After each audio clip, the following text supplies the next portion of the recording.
July 9th through the 11th. The St. Christopher Truckers Fund offers free flu, COVID, pneumonia, and shingles vaccine vouchers for all uninsured over-the-road truck drivers with a current Class A CDL. Vaccine vouchers can be used at any Walgreens, Kroger brand stores, the Little Clinics, Sam's Club, and Walmart. A copy of your Class A CDL is required with your voucher to receive your vaccine. Go to truckersfund.org under the Health and Wellness tab to get your voucher. Sponsored by St. Christopher Truckers Relief Fund.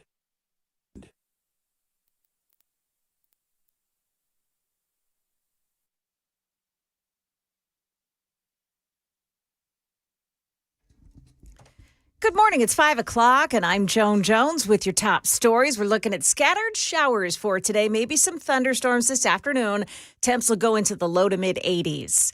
Metro Nashville police have a mystery on their hands, a body that was discovered by someone on a boat on Percy Priest Lake. Police spokesman Don Aaron telling WSMV4 it happened around 5:30 last night, and they need help identifying the man and identifying how he ended up in the water. If someone saw a person fully clothed go into the water, that would be good to know. You know, it rained a lot of the weekend, so what would be a typically very busy Memorial Day weekend here at Nashville Shores was not that due to the weather. Now, Aaron said that there were no signs of trauma to the body and that a prescription medication bottle was found in the man's pocket. He says the man's body may have been in the water for a few days before being discovered. In the Texas primary runoff between incumbent Republican Senator John Cornyn and Texas Attorney General Ken Paxton, it ended with a Paxton win last night. We just sent a Texas-sized message to Washington. I said it in March, and I'll say it again now. Today, change was on the ballot. And change won. Now, as for Cornyn, he vowed to back Paxton and the Republican ticket no matter what. I've spent most of my time in the Senate building the Republican Party in Texas and in the U.S. Senate, and I've always supported the Republican ticket, and I intend to do so again in this general election. Paxton faces Democrat James Tallarico in the general election in November. Market numbers brought to you by Beacon Capital Management, online at beaconcm.com. It was a mixed close on Wall Street yesterday. The Dow lost 118 points. The Nasdaq surged 312, or 1%. The S&P added 45. The biggest business news came out of Micron Technology, which soared 19%, hitting the trillion-dollar market cap for the first time. It comes after analysts at UBS raised their 12-month price target for the stock, forecasting continued strength in demand for computer memory. That helped offset a drop of 9% for AutoZone, which reported slightly weaker revenue for the latest quarter than expected.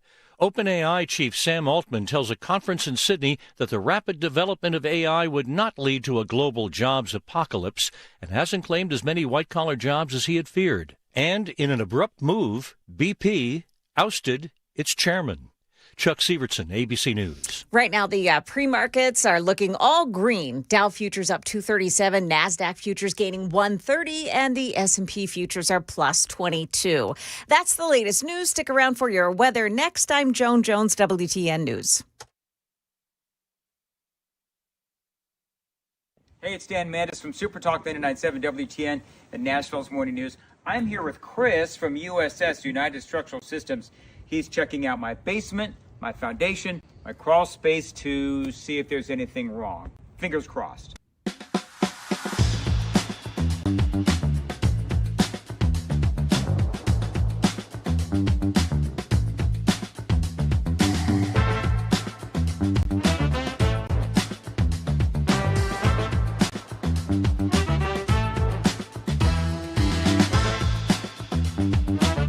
All right, so there's good news and there's bad news. The bad news is we found some cracks in my basement wall. The good news, I've got Chris here who's going to walk me through the next steps. Yes, so unfortunately, your house has been subject to the pressure of the dirt. The hydrostatic pressure, heavy dirt pushes on foundation walls, and you've got a little bit of what we call bowing. So that wall is pushed in a little bit, but we have a lifetime warranty solution for that. So we install, usually in a day or two, this can be done in most situations, we install carbon fiber straps, which keep the wall from moving inward at any point in the future. It's a lifetime warranty for anybody that ever owns this house. So it's a quick and routine thing that we do, but it yields some long-lasting benefits. It's a great selling point if you want to sell your house. Absolutely. Good thing about our warranties is they're not only transferable, like the contract says, they're automatically transferred when you sell your house. So you don't have to sign any paperwork or even send us an email saying that you sold your house. Warranty would transfer to the next owner.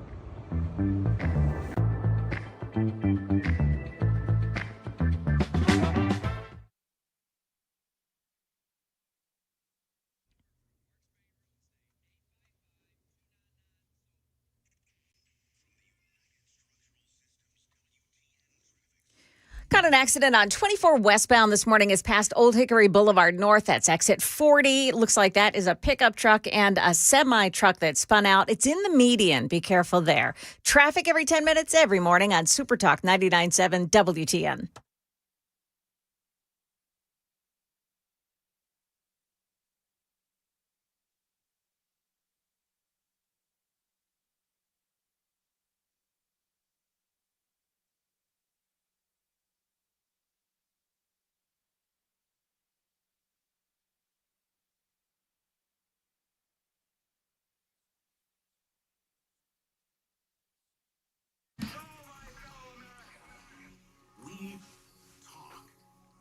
.506, Nashville's Morning News on Super Talk 99.7 WTN. Good morning to your friends. Joan, I hate to call you out first thing in the morning. Oh, no. You missed one of the biggest storylines from Texas last night. Do you know what you missed? What did I miss?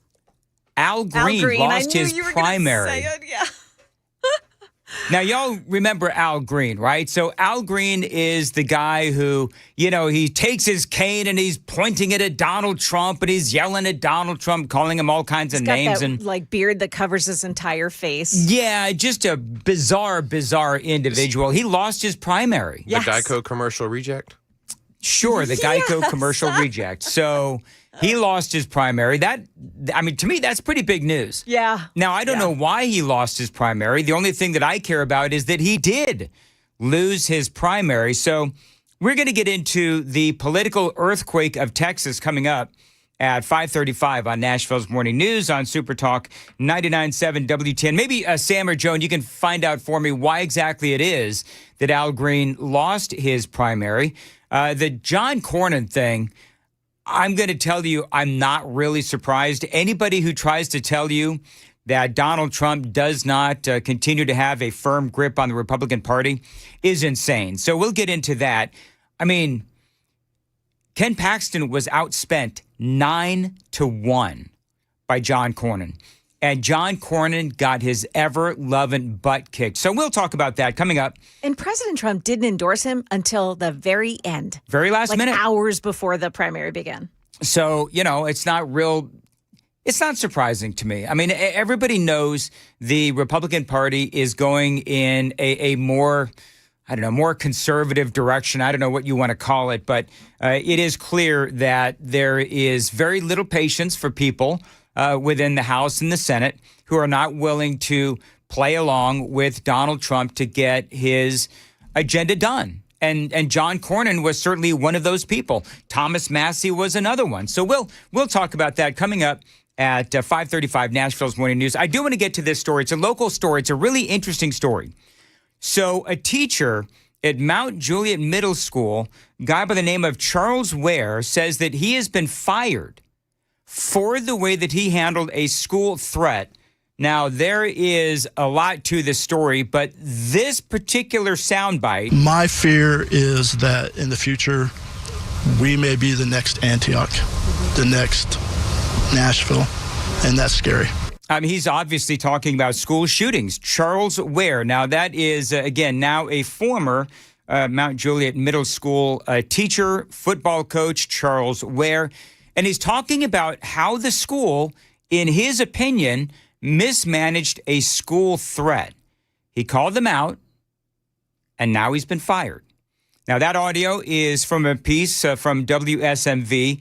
Now, he has a big, long post on Facebook. It is incredibly compelling. He says that his contract was not renewed because of an issue with the way that he handled what he saw as a school threat. Charles Ware, a now former sixth grade teacher and football coach here at Mount Juliet Middle School, says a student came to him back in April claiming another student was making a threat to shoot and kill football players and coaches after not making the team. Now, Charles believes the way in which he reported that threat led to his contract not being renewed. So here's what he says happened on Thursday, April 23rd of this year. This is from his Facebook post. On Thursday, April 23rd, a student reported to me, he says, that a classmate had threatened to, quote, shoot up the school and shoot coaches because he did not make the football team. He says, I immediately notified the school principal and all three of the assistant principals in regards to the threat of violence. Where it says, I also notified the two head coaches of the football team and advised them that this child wanted access to the locker room to get some items in his bag. Now, I'm going to tell you the implication is that maybe there was a firearm in his bag. That's me reading into this. He continues on with his Facebook post. So it's come upon his knowledge that there is a threat that is being made against the football coaches, some of the kids on the football team as well. The kid wants to get into the locker room to get some items in his bag, kind of sets off alarm bells. To me, maybe it's a firearm, whatever.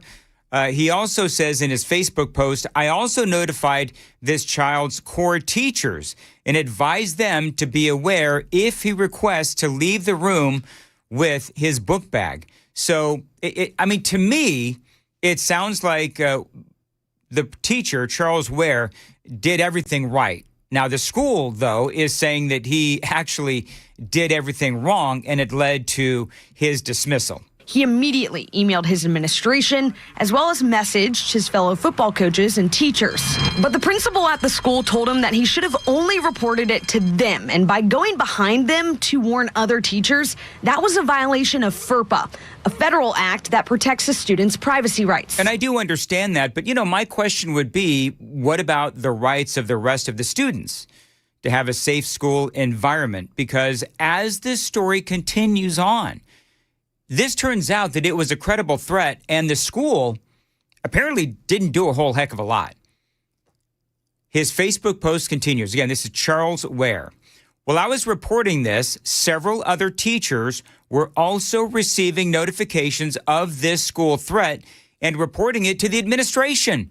One notification came from the child's best friend and another from the kid's locker mate in the locker room for the football team. The child, who allegedly made the threat, was removed from class by the assistant principal and spoken to for about 5 to 10 minutes, then sent back to the classroom. He talks about the history of this kid. He says he has a vast history of violence in the classroom and in the school.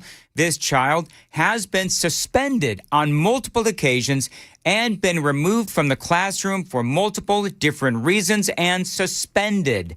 However, the principal sent us an email claiming it was a rumor and to return to instruction as normal. Listen to this. The boys who reported the threat were disciplined and told to stop spreading rumors. Now, to me, that is shocking and sad, to be honest. So the teacher and football coach who is trying to sound the alarm, he gets fired. And the boys who reported the threat were disciplined and told not to be spreading rumors. So, to me, that is shocking and sad. So I guess my question would be, what happened to if you see something, say something? And now what we know is that those that do say something get fired and get punished. It's wrong. Charles says to him, this is now more than just him losing his job. He believes the way administration handled the situation could have put students in danger. So here's what he says, and I'm just going to bullet point this part. The school, despite the threats, never went on what he calls soft lockdown. The student was never removed from the general population of the school until they finally conducted an investigation. this kid was allowed to go to lunch with all the other kids, where, by the way, he started bullying the kids who reported the threat. The kid was also permitted to harass the teachers who reported the threat. No communication was sent to the staff of the school or the parents of the bullied kids by the administration. He says at this point, no teacher had been told of what was going on concerning the threat assessment. He says, we were all concerned for our safety and the safety of our students. That's the one thing that upsets me more than anything else, is the fact that this child was allowed to remain in the classroom and the administration did not take it serious. Yeah, and it turns out they should have. More details on this straight ahead. 5:15, time to check the roads on WTN. Got that accident in Whites Creek still there this morning on 24 westbound past Old Hickory Boulevard North. It's a truck and a semi involved in an accident in the median area. That's right near exit 40. Be careful in that area. Otherwise, looking pretty good on the roads. Traffic every 10 minutes every morning on Super Talk 99.7 WTN. Thank you, Joan. As far as your weather for this Wednesday, scattered storms and showers and a high around 83. Thanks for listening to Super Talk 99.7 WTN, talking about the situation with this now former teacher at Mount Juliet Middle School. His name is Charles Ware, and he says that when a threat came into the school against football players and coaches and teachers, he notified all of those people who were threatened, or at least some of them. He got fired for doing that. The kids who reported the threat as well, they were disciplined. And so you've got a teacher and you've got a couple of kids who notified and told people in authority about these threats. They were disciplined. He was fired. These other two kids were also disciplined as well, as they were sounding the alarm that there was a threat going on at this school. Charles was let go. You know, they eventually figured out that it was a viable and credible threat. That's the scary thing. So the kid who was making the threats, he was eventually disciplined. So you have a situation where the two kids sounded the alarm, the teacher sounded the alarm, they were disciplined and fired respectively, and this kid who made the threat, he was allowed to stay in class, recess, lunch. They figured out it again. According to Charles Ware, this was a viable and credible threat. And yet this kid was allowed to stay in the general population. It's almost like they eventually decided to do an investigation on this and realized that, yeah, this could have been a big issue. So now the school basically says that the teacher, Ware, he should have only told school administration and not the other coaches and staff. So here would be my question, and by the way, these are all allegations. And the school's in a tough position because the school, it's a disciplinary situation, it's a personnel issue, so they can't necessarily come out and defend themselves.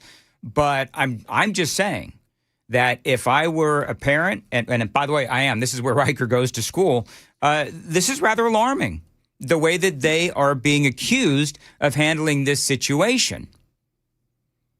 He goes on with his Facebook post.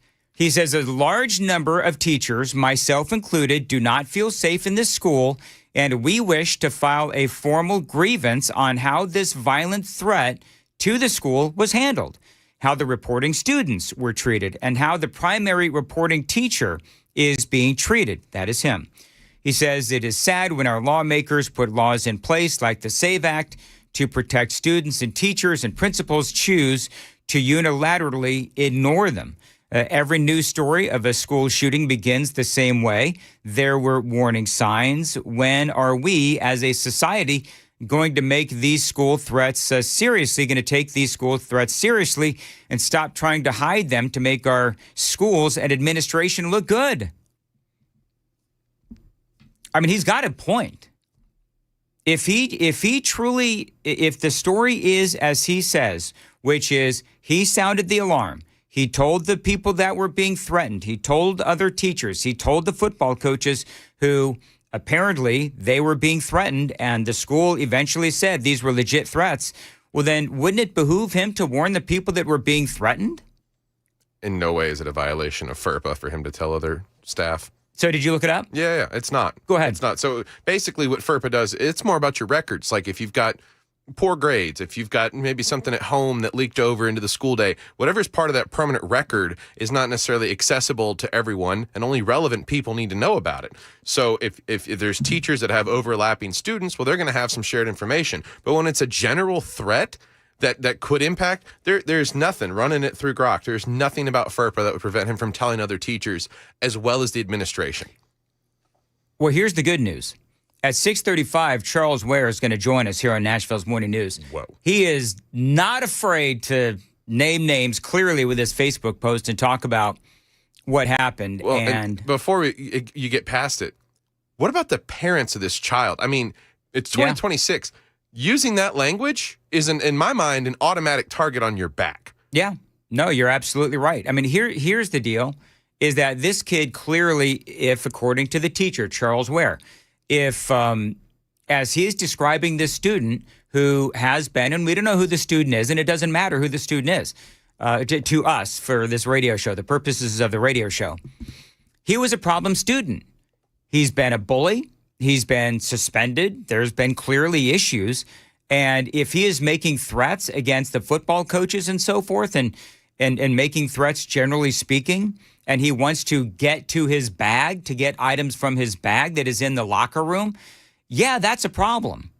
And for the administration, as he makes the accusation, the administration of the school does have some explaining to do, because it doesn't sound to me like they handled it appropriately. But again, these are all accusations. The school itself, unfortunately, again, not to belabor the point, but when you are in a situation where something like this is very public and on social media, there's only so much that they can do to defend themselves because, again, it is a personnel issue. It is an issue that involves students as well. So they're in an awkward position. On Tuesday, which was yesterday, State Representative Susan Lynn met with the Tennessee Board of Education regarding this matter and how school safety is being addressed in our school districts. She is seeking parental input and or school teacher input prior to her meeting. They say that you should reach out to her. I'm going to try to get Susan Lynn on. I know Susan Lynn. Had her on the show a few times. I'm going to try to get her on as well to see if she did meet with the Tennessee Board of Education, if she met with parents who may have had, some concerns about this situation. I think that if the policies were not executed to their fullest extent regarding warnings of school shootings and possible school violence and so forth, then they need to look at those rules at Mount Juliet Middle School. They need to figure out where they went wrong, and they need to right that quickly. Now, we're in summer now, so they're not in school right now in Wilson County, but they got to figure this out by the time school starts up again. I've actually got real world experience with something like that. When I was in 9th grade, we had a student at Martin Luther King who just did not fit in socially. I mean, I didn't really either, but he was even further on the outlier of the spectrum of things. And he put a list together. He hand wrote a list, but it wasn't until someone told our vice principal about it that anything happened. And the next day they pulled him out of class. And when he showed up for school the following day after that, he had to talk to Metro school resource officers, and he was expelled from the school. And that was it, all within 2 days. That was it, the whole process. And the list was turned over.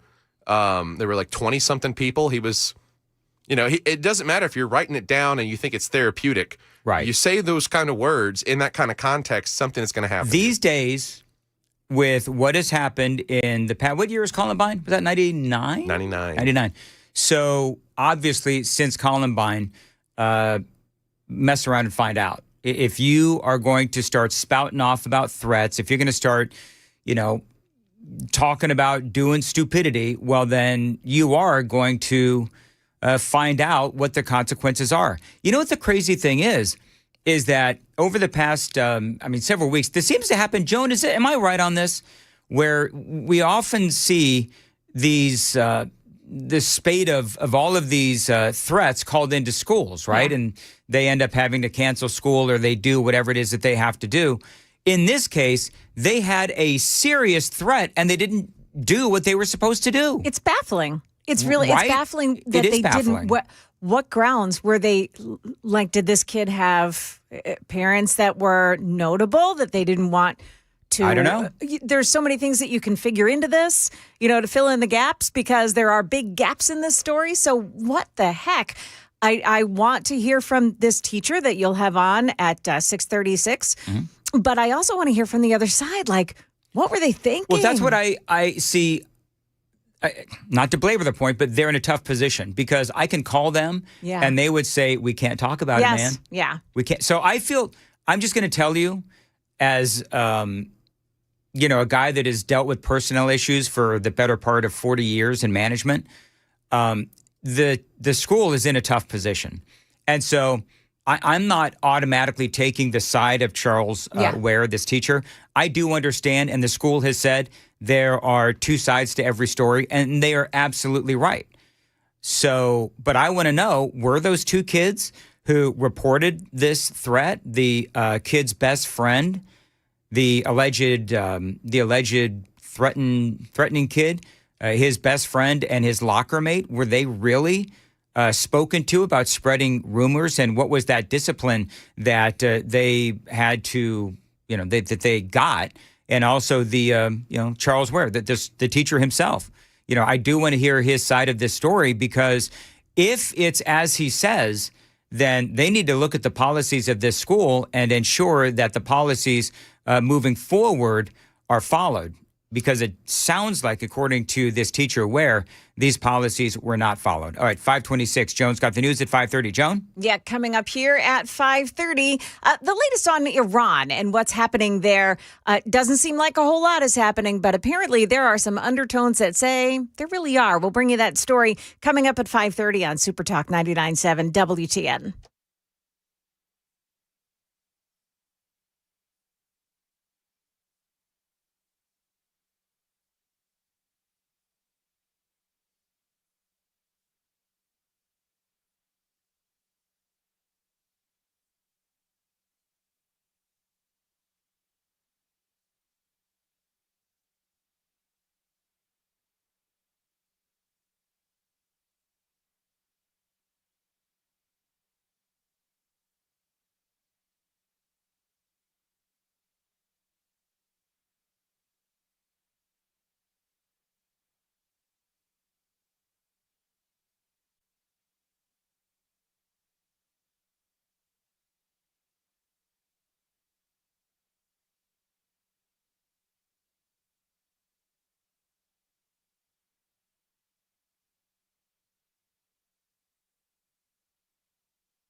Good morning, 531. I'm Joan Jones with your top stories, and we'll have some showers, maybe some thunderstorms this afternoon as well. Our temps will go into the low to mid 80s. There is word this morning that a renewed war between the U.S. and Iran is unlikely. That is what Iranian officials with the Revolutionary Guard is saying this morning. His name is Mohammad Akbarzadeh, and he warned, however, that Iran stood ready against any attack. Meantime, President Trump is meeting with his cabinet today as talks aimed at ending the war continue. Former top defense official Mick Mulroy saying the U.S. is parsing every word of their agreement. Part of it is they want to really nitpick every word because later they might go back and use something that wasn't really evident to us as a way to get out of certain obligations. So I think the U.S. should take it very serious and focus just as much as they are on the language and the words of this. In Warren County, deputies are searching for a 16-year-old considered to be armed and dangerous. His name is John Medley. He's wanted for a shooting. It happened at a home on Underwood Road in McMinnville. One person was taken to the hospital. If you see John Medley or have any information, call the sheriff's office. That's WSMV4's Danielle Ledbetter. Medley is white, 5'11", and weighing about 195 pounds. He has brown hair and blue eyes.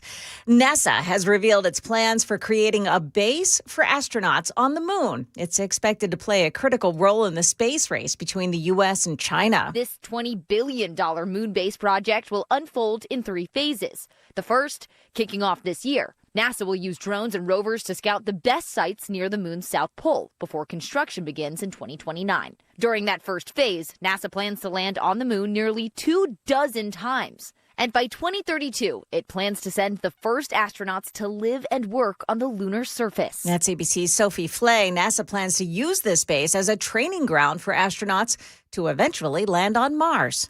That's the latest news. Traffic next. I'm Joan Jones, WTN News.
Heading in on westbound 24 in the Glencliff area, got to watch for a one-vehicle crash right before Bradley Parkway South exit 54. It's on the right shoulder. Now, you also have that crash in Whites Creek still being worked on. 24 westbound past Old Hickory Boulevard North. That crash is in the median. Traffic every 10 minutes every morning on Super Talk 99.7 WTN.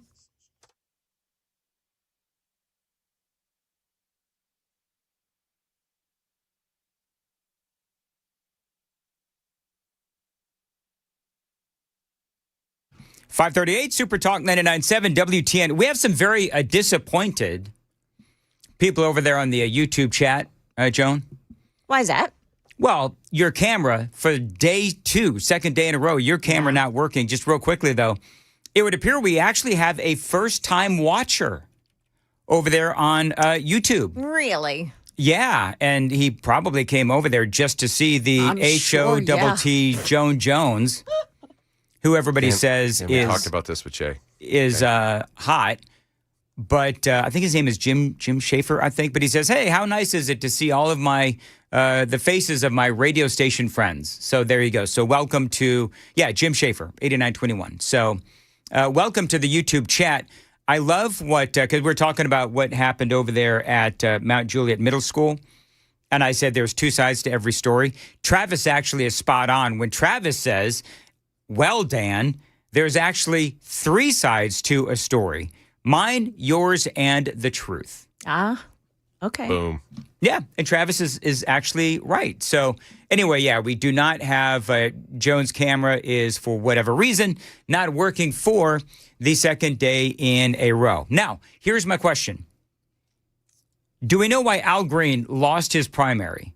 Because Al Green, as you folks know, he's a Democrat, and he is just a bizarre individual. He's been in the House of Representatives, I believe, forever. If you don't remember who Al Green is, he is, again, a Texas representative's congressman, and he's the one that got kicked out of the State of the Union. He's pointing his cane at President Trump and calling him racist or whatever he was saying. He got escorted out, which is exactly what Al Green wanted, by the way. He had a sign that said, black people aren't apes. Okay. We're going to miss Al Green because just like we'll miss Jasmine Crockett. Yeah, you know what? I miss their content. Yeah. The content that they provide. I think, however, you're going to find the guy that beat Al Green to be just as entertaining. Oh, really? Yeah, his name is Menifee, Christian Menifee. Okay. He now, see, what happened was the redistricting there in Texas meant that Menifee is a freshman congressman.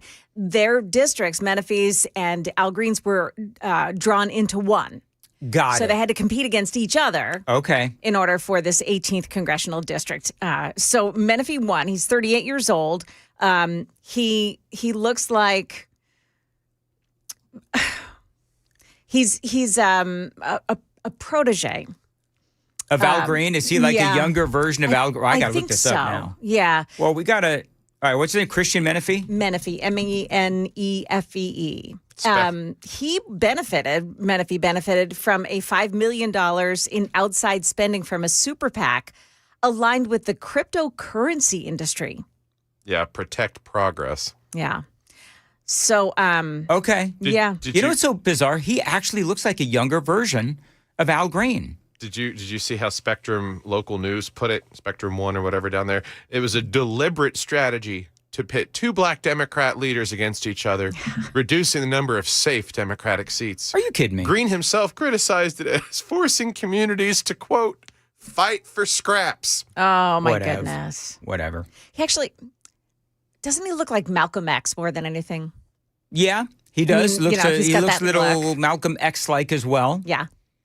So anyway, talk radio was never the same once Kamala Harris and Joe Biden left. Yeah. Because, it was like every day we would have, something new to talk about when it came to, obviously there were the policy issues, but there was also the brain issues of Joe Biden and Kamala Harris. So, all right. Joan, Shingang, I'm going to pronounce Shanga Kawawa. That never gets old, by the It way. never does. Nope. It never gets old. Just the fact that it happened on live television.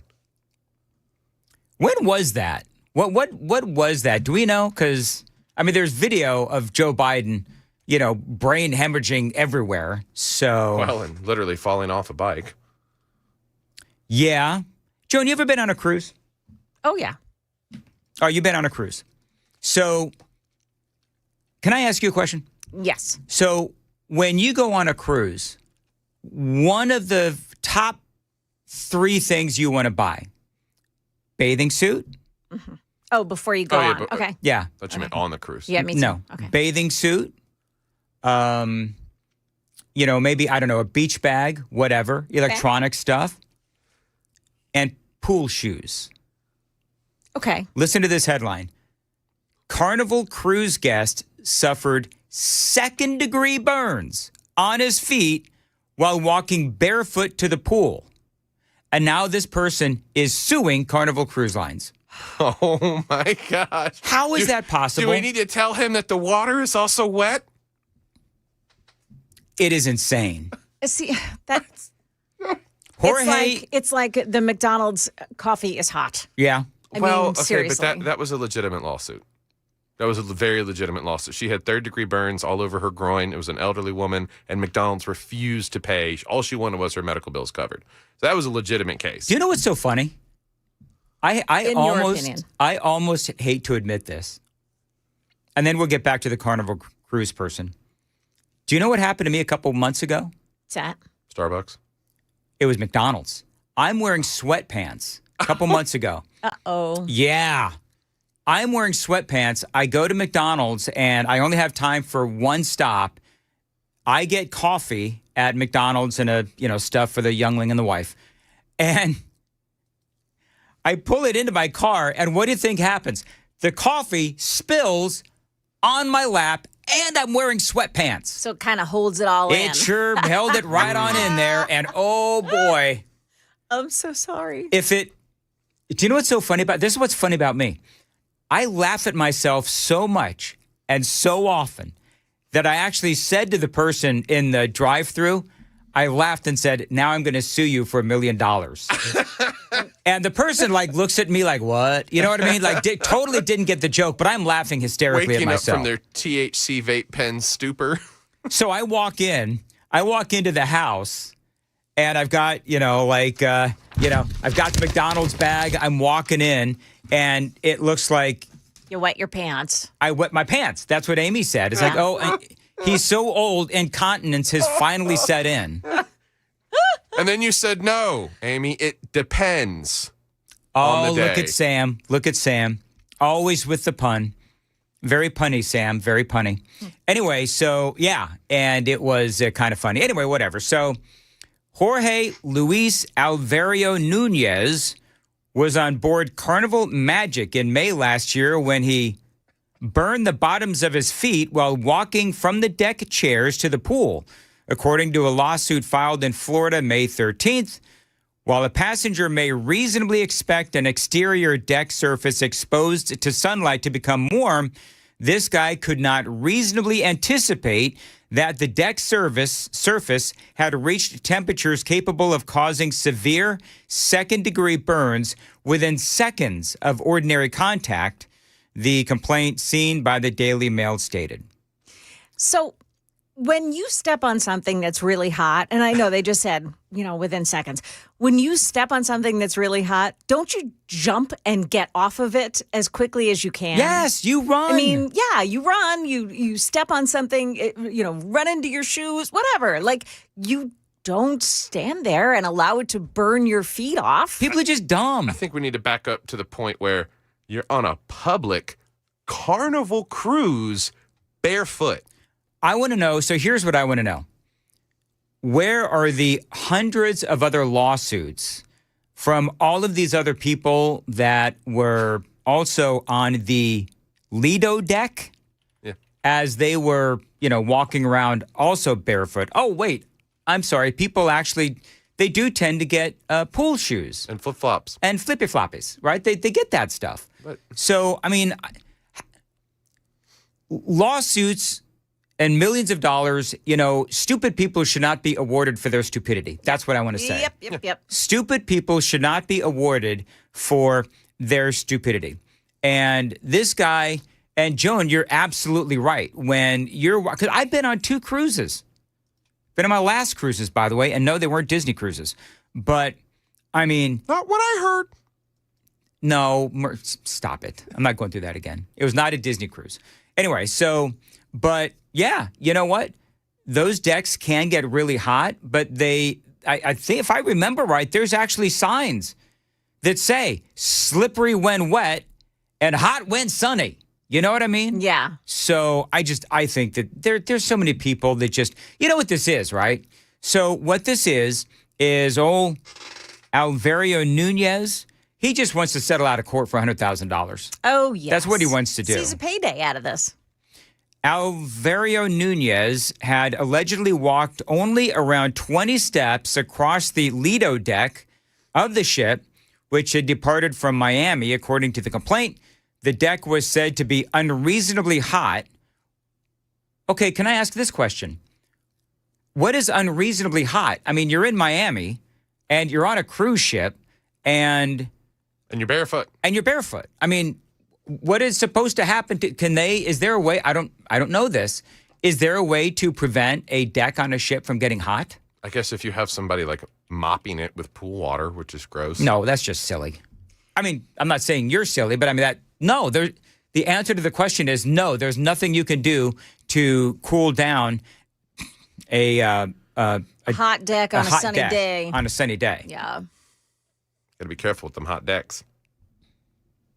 There were no warnings, signs, or notices in the area to alert passengers. Okay, here's the other question. How many warning? How far do you have to go to warn people of the obvious? How many steps do you have to take? Yeah, 20 steps. Dude took 20 steps. Why wouldn't you retreat into the shade? I would go 2 or 3 steps and then bounce right back to where I was. Yeah, the second I heard my skin sizzling. Yes. Whatever. This will have to go down as one of the top dumbest, most frivolous lawsuits ever. Well, okay, now. A further 42 passengers allegedly complained about the temperature of the ship's deck in the same time frame, according to the complaint. Did this guy walk around and start asking, people if they complained about the deck while he's dealing with second-degree burns on the bottom of his feet? Only need 25 for a class action, right? Okay, here's what I want you to do, Sam. I don't care about the class action. Go to Grok or whatever and find out, is there a way for ships to cool down a hot deck? What do you think, Joan? Is there a yes or no? Do you think there is a way for ships to cool down a hot deck? The colors of the paint help, right? I don't know. If it's dark, it's going to absorb the heat and hold it there. So, of course, a lighter color. But have you ever seen the deck of a cruise ship painted black or gray? No, they're painted white or a light blue or something like that. He is seeking $5 million and a trial by jury. You know what? I feel like this is a nincompoop in the news. Yeah. But it's actually genius, because if you're saying I want $5 million at a jury trial, you'll settle for $500,000 to shut up and go away. That's what I said. You'll pay $400,000 of that to the lawyers. Yeah. So there are common cooling measures on Lido decks: misting systems or fans, retractable roofs or shade structures, deck wetting or hosing down, shade and design elements, pool and water features, and crew monitoring and announcements. Staff watch for extreme heat and may increase warnings about hot decks, encourage hydration, or adjust activities. Alvario Nunez is accusing the cruise company of negligence with his injury, having caused him a severe and life-changing injury to his feet and other parts, mysteriously, of his body. Oh, did he sit on this deck? I don't know. Are we being too hard on this Alvario Nunez? No. I need to see the feet. You and I would say, I'm so stupid. Why didn't I put my shoes on? This guy wants to blame everybody else. Drives me nuts. But Brandon says spray it with a water hose. 20 steps is about 45 feet. I was about to say, how long is a hot coal walk? Those are only like, 15 feet. Cool decks specifically designed for pool decks. Yeah, they material and that kind of thing. So I don't know. If it's, Jason says, if it's a singles cruise with a bunch of hot cougars like Joan, that will cool down a hot deck. Oh my goodness. Why does it, can I just ask this question? Why does it always go back to hot Joan? That's what I want to know. Why does it always go back to hot Joan? By the way, Sam, you missed it. Joan and I had an interesting conversation right before the radio broadcast today. She asked if I'd like to take some photos with her. Yeah.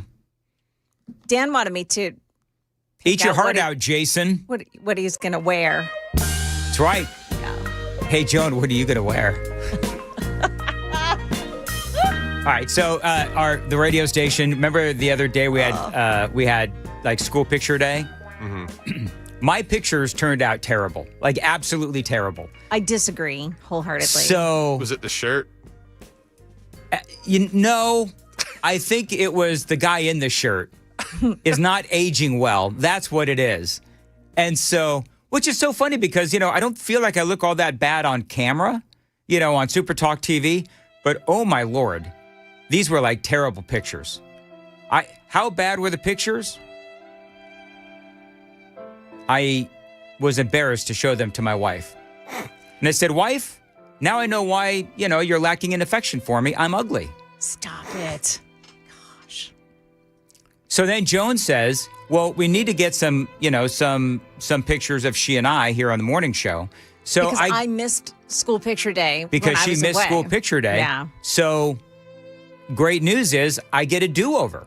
So I'm going to have them take the individual photos of me over again as well. And hopefully mine will turn out. But, maybe I'll get better looking in the next couple of days before the... Yeah, how are you going to do that, Dan? A face transplant. Oh. It's all the rage. Haven't you heard of them? Maybe go get a tan. I'm sorry, Joan, but it's not the color of my face that's a problem. It's my face that's the problem.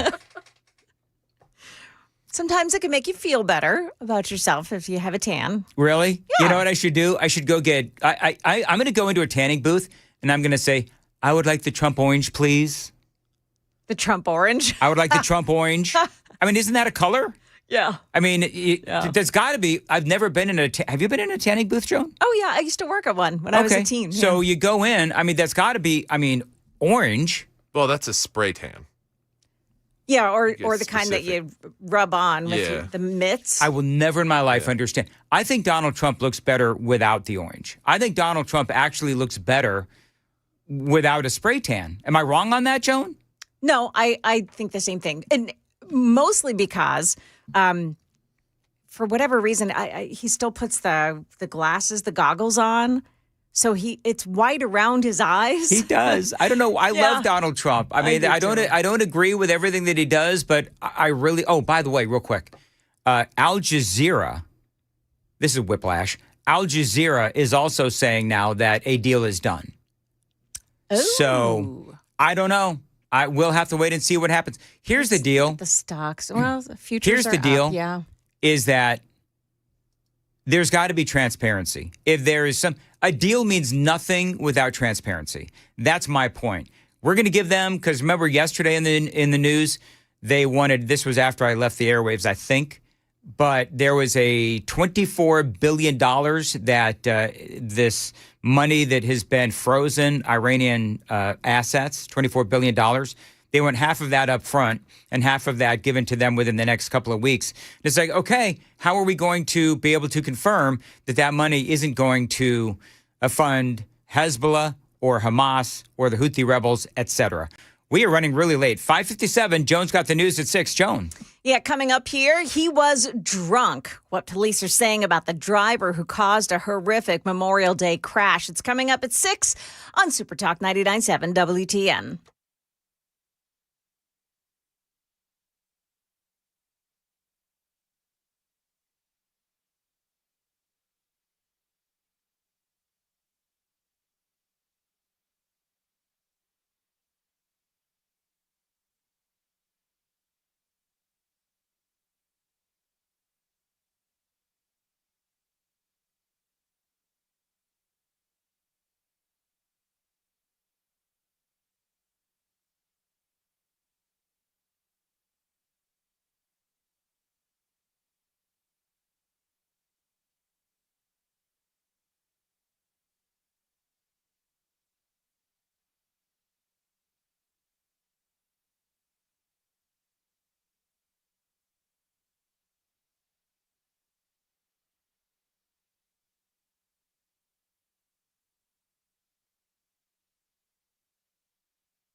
Good morning, 601. I'm Joan Jones with your top stories. Charges have now been filed against a teenager for the Memorial Day deadly crash on I-24 West near Old Hickory Boulevard in Madison. Police say 18-year-old Zachary Abbott was trying to go around traffic by driving in the shoulder. He collided with a parked tow truck. His car then crashed into a Jeep, which caused a chain of crashes after. His passenger, 18-year-old Talon Sewell, was ejected from the car and died at the scene. Abbott and 6 other people, including 4 children, were taken to the hospital. Now, it's Channel 4's Danielle Ledbetter there. Police say that Abbott had been drinking before the crash. Turns out President Trump's endorsement is gold. Texas Attorney General Ken Paxton defeating Senator John Cornyn in a runoff. And now ABC political director Avery Harper says he'll face Democrat James Tallarico in November. This is going to be an uphill battle for James Tallarico, and it was going to be an uphill battle regardless of who was atop the ticket. We know that we have seen Democrats in Texas with lots of enthusiasm and national attention, massive fundraising hauls. We have seen them all fall short in a state that definitely leans Republican, especially as we look at some of those recent races. Also losing his seat in a runoff, Democrat Congressman Al Green. He was beaten by freshman Congressman Christian Menifee after their districts were redrawn into one. Market numbers brought to you by Beacon Capital Management, online at beaconcm.com. Investors opened this holiday shortened week by launching the S&P 500 and NASDAQ composite to new record highs, with the NASDAQ surging over 1%. The Dow Jones, though, slipped 118 points to close at 50,462. Shares in AutoZone crumbled 9% Tuesday despite third quarter results that beat Wall Street's estimates. Analysts on the company's quarterly call yesterday expressed concerns about AutoZone's lackluster growth overseas. Don't expect home prices to come down anytime soon. In a recent industry survey, 7 out of 10 home builders blamed the rising price of lumber, copper, and aluminum, along with the sky-high cost of getting those materials out to job sites. Here's evidence of the enduring popularity of Mr. Rogers' Neighborhood. After polling customers, the U.S. Postal Service has reissued its popular Mr. Rogers stamp, one of 25 being brought back to celebrate the 4th of July. Jim Ryan, ABC News. And with talk about a possible deal between the U.S. and Iran, stock futures are jumping right now. The Dow Jones Industrial Futures up 221. Oil is on the decline, down between 3 and 4% this morning. That's the latest news. Weather is next. I'm Joan Jones, WTN News.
Yeah, pretty slow this morning on the east, the east and the westbound side of I-24 in the Whites Creek area this morning. On the westbound side, it's a crash at Old Hickory Boulevard North, exit number 40. It's in the median. And the problem on the other side, of course, is rubbernecking. A lot of people slowing down to check out what's happening on the other side of the roadway. It looks pretty slow, too, on 24 westbound traveling from the Smyrna and Laverne area all the way into Nashville. Otherwise, looking pretty good this morning. Traffic every 10 minutes every morning on Super Talk 99.7 WTN.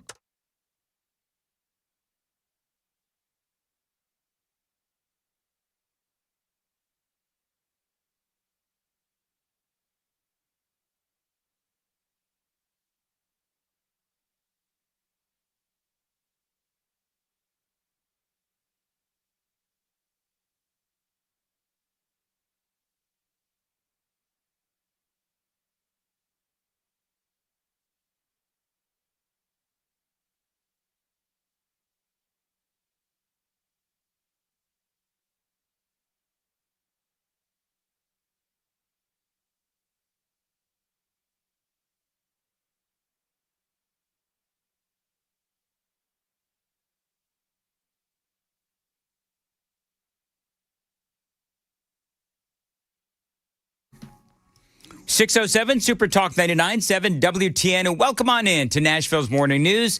We have a lot going on, and I want to welcome on into the program Jonathan Fahey, former acting director of ICE, and our guest for all things legal. So, Jonathan, one of the first things I want to talk about is in the news, we have all of these people that are protesting at this Delaney ICE facility in New Jersey.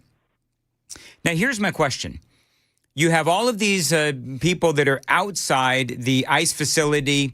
You know, they're screaming, they're protesting, they're cursing, they're going after, the law enforcement. And one of the things that they're saying is that inside this facility, the people inside, the detainees, they're not getting appropriate food and they're not getting proper medical care. All of these accusations. And I guess supposedly inside the ICE detention facility, you have some of these detainees who are supposedly going on a hunger strike. So a couple of things. Tom Holman and many others are saying, listen, the standards in these facilities, they're pretty high. I mean, you used to be the acting director of ICE.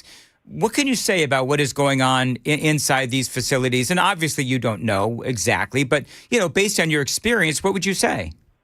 Without knowing the specifics, these facilities are going to be higher end than state or probably other federal detention facilities, so ICE facilities. They're getting 3 meals a day. They're getting medical care, access to doctors, access to phones, access to lawyers. They're being kept safe.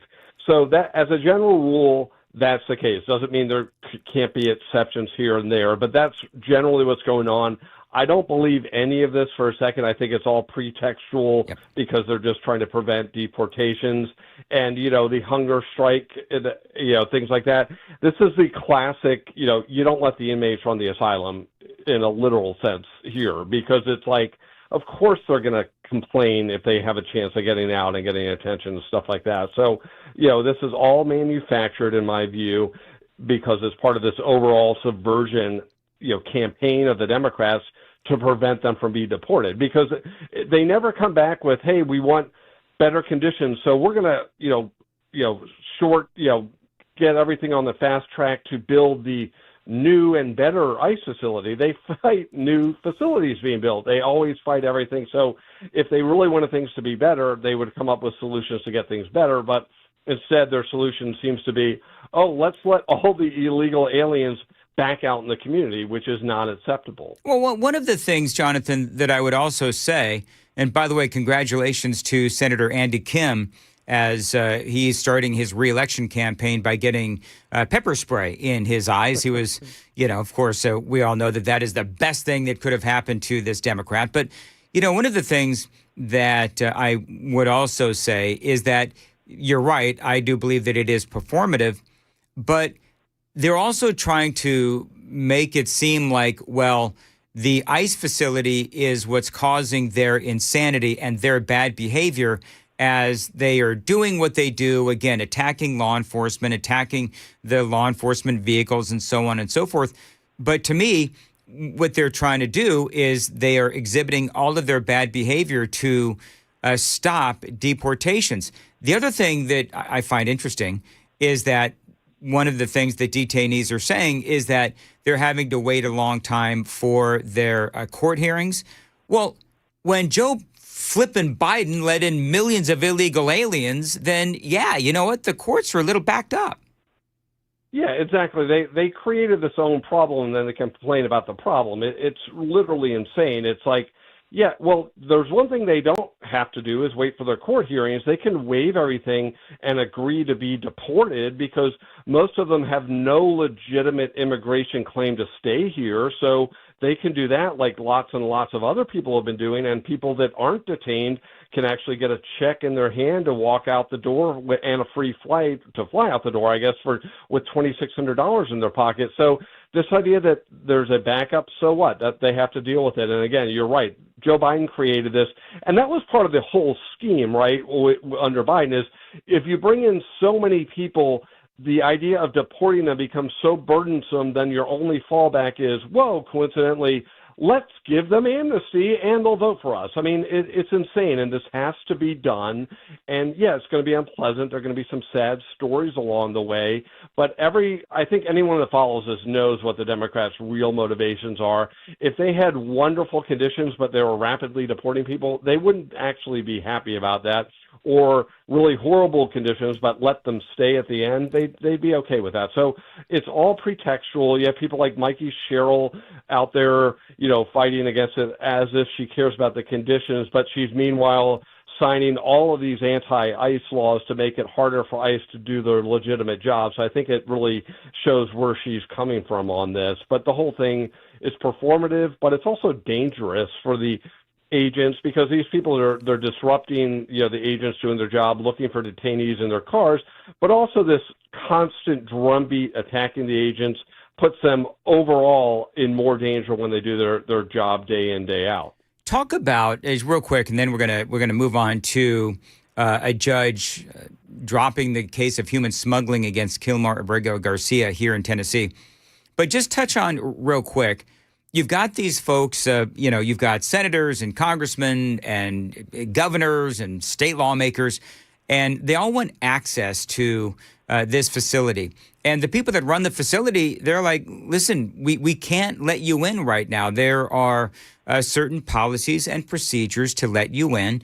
And right now, it's not necessarily safe to allow you to come in. What are the challenges in dealing with these lawmakers, state and federal and local, in wanting constant access to these facilities?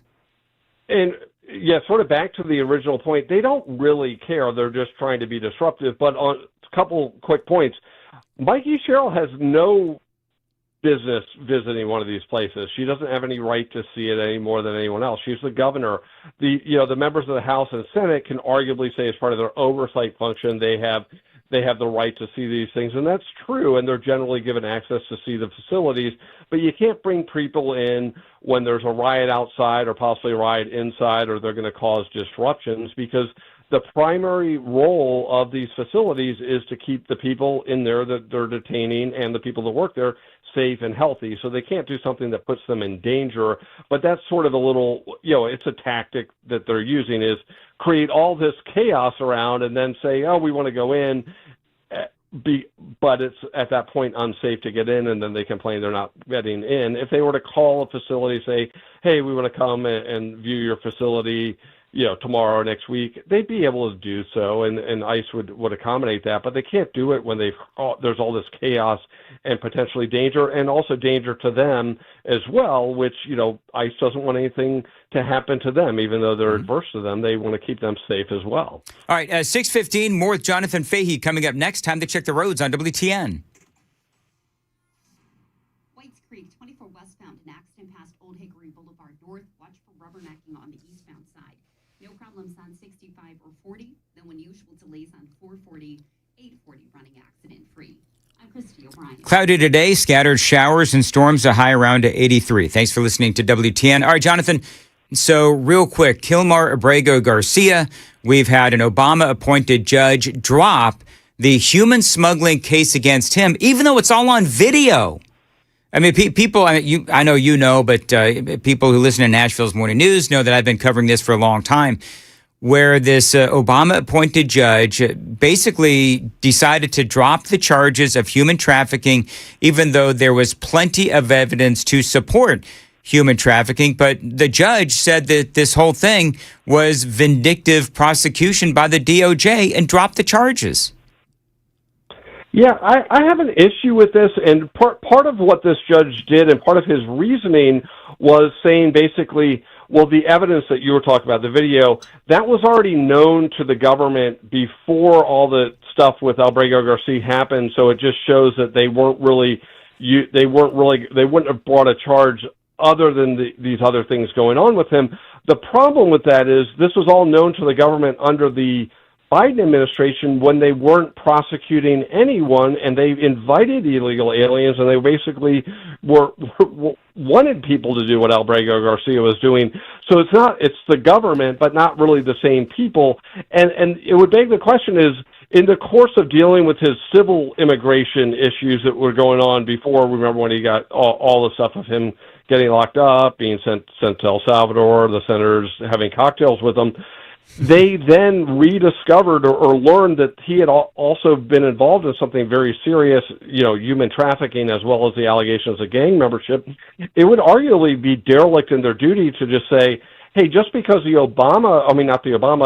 Biden administration decided not to prosecute this guy for their political reasons, we're going to just turn a blind eye to human trafficking. That would be derelict in their duty. So, DOJ was put in a situation, in my view, damned if you do, damned if you don't, because should you just let this go because you don't want to be accused of doing something in bad faith, or should you enforce the law as passed by Congress, particularly for very serious offenses with somebody that, is a dangerous individual? Remember, he has the gang allegations, the domestic violence allegations.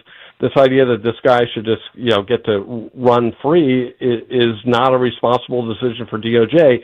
So ultimately, it's going to be a hard road for DOJ. They're going to appeal it, and they can appeal, certain things the government can appeal. This is one of them, and I think that's going to be the best argument they have is, this evidence was known but not known to us, therefore once we discovered it, we were required to do so, and the fact there was other things said about this individual wasn't the reason we prosecuted him, or, we had to prosecute him anyway. So it'll be interesting to see how this unfolds. It's always tough to reverse a district judge, but in this case, I think they may be successful because dismissing an indictment is a very radical move, or I shouldn't say radical, a very unusual move and sort of the most aggressive or most extreme move a judge can make. Usually these types of things are, there's less drastic remedies in place, and this is the most drastic remedy available, and the judge took it. Well, and I guess my question would be,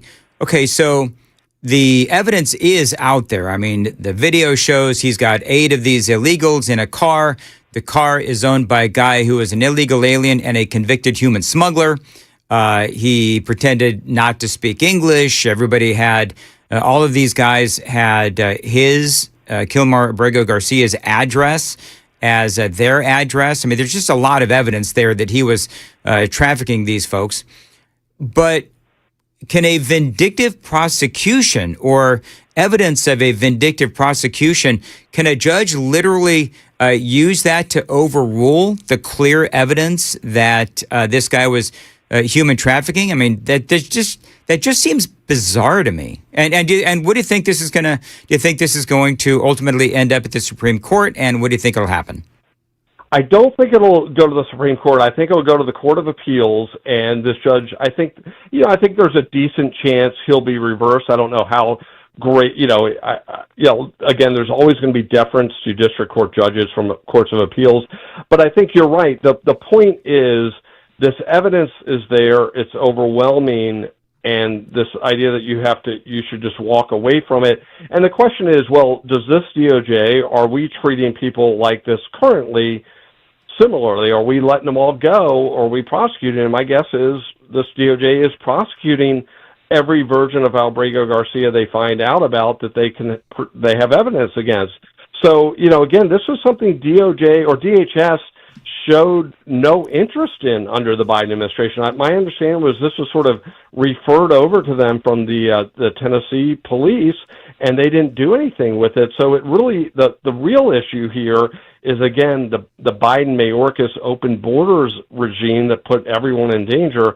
So I think it can be overcome. I don't know if it will be, but I'm glad DOJ is appealing it because, again, there may be more of these situations that as they dig into old cases, they're going to find out a lot of things, the Biden DOJ turned a blind eye to, in my view, for political reasons because they want illegal aliens in the country. So ultimately, I think it may break their way, it may not, but, it is a very activist move by a judge because usually they sort of, you let the indictment go through, you let a jury weigh in on it, and that's what happens, and that's what should happen here, in my view. All right, we'll see what happens. Jonathan, always great to have you on the program. Have a great rest of week, and we'll talk to you again soon. It is 6:22 on Super Talk 99.7 WTN. Coming up at 6:36.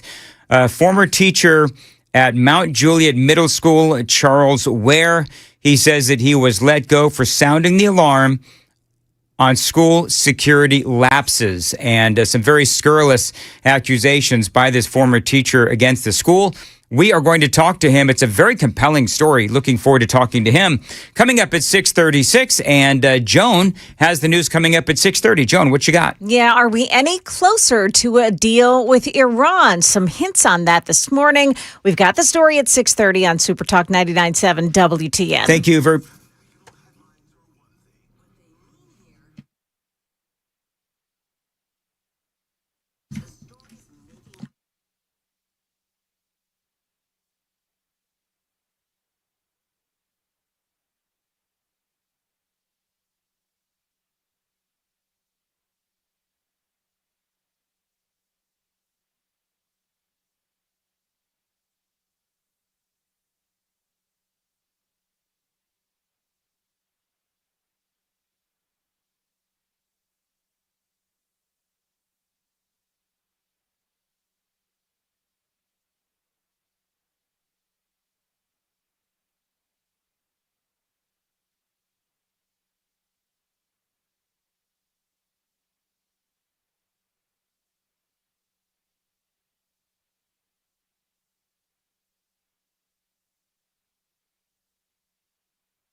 629, Super Talk 99.7 WTN. All right, coming up, number of things. We are going to do a deep dive into what in the world happened in Texas. They're calling this a political earthquake. Ken Paxton beating John Cornyn in that Republican Senate primary. And Ken Paxton was outspent 9-1, yet he came out the victor because, of course, Donald Trump supported him and endorsed him fully. So we'll talk about that. And a lot of the reaction out there as well has been fascinating. Coming up right after the news and weather and traffic, I'm going to be speaking with Charles Ware. Now, he is a teacher, now former teacher at Mount Juliet Middle School. He says that he was let go for sounding the alarm on school security lapses. My fear is that in the future, we may be the next Antioch, the next Nashville, and that's scary. Yeah, it is scary, and we're going to talk to him coming up next right here on Nashville's Morning News on WTN.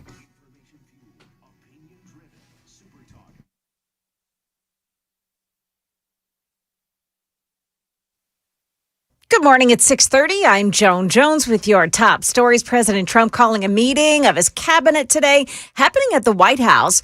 They're expected to talk about a potential deal with Iran. CBS News is reporting this morning that the issue of enrichment of uranium in Iran is not yet on that agenda.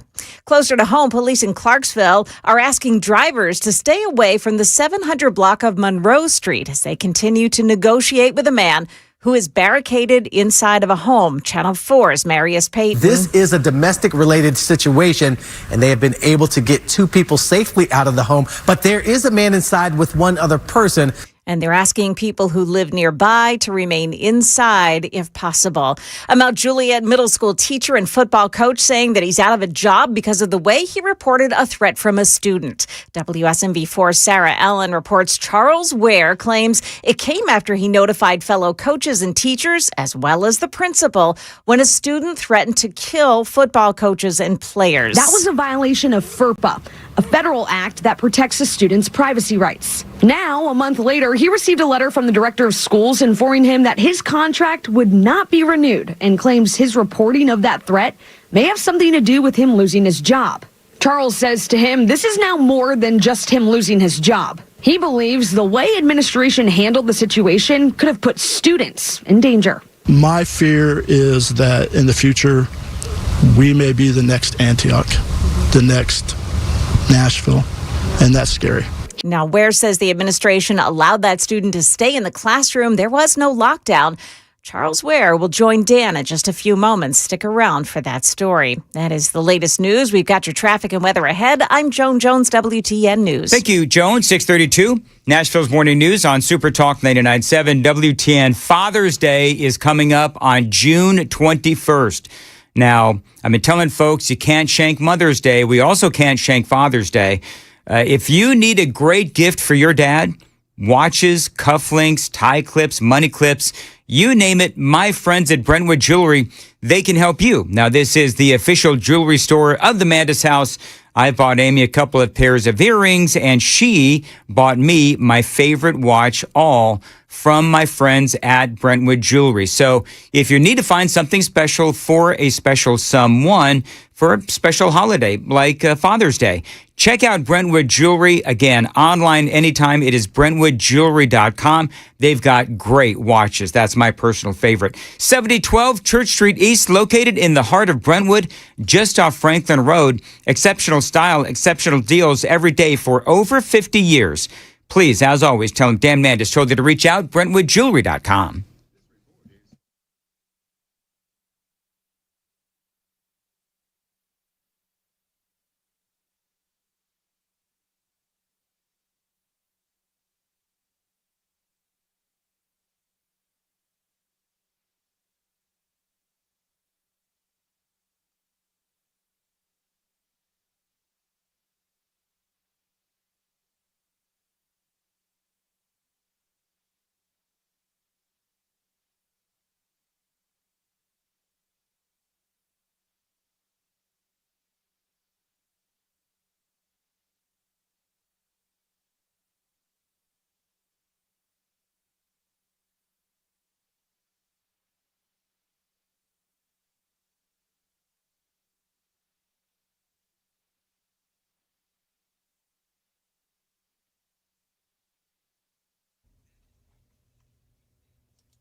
Got that crash on I-24 westbound in Whites Creek. Still there this morning. It's past Old Hickory Boulevard North. That's exit 40. And folks on the other side of the road are slowing down to check it out. Be careful in that area. And the Gulch at Broadway and I-40, there's a crash. Another one in Madison on Gallatin Pike South at East Palestine Avenue. And in Pleasant View, 24 eastbound side at the Springfield Ashland City exit. We've got a crash in that spot as well. Traffic every 10 minutes every morning on Super Talk 99.7 WTN.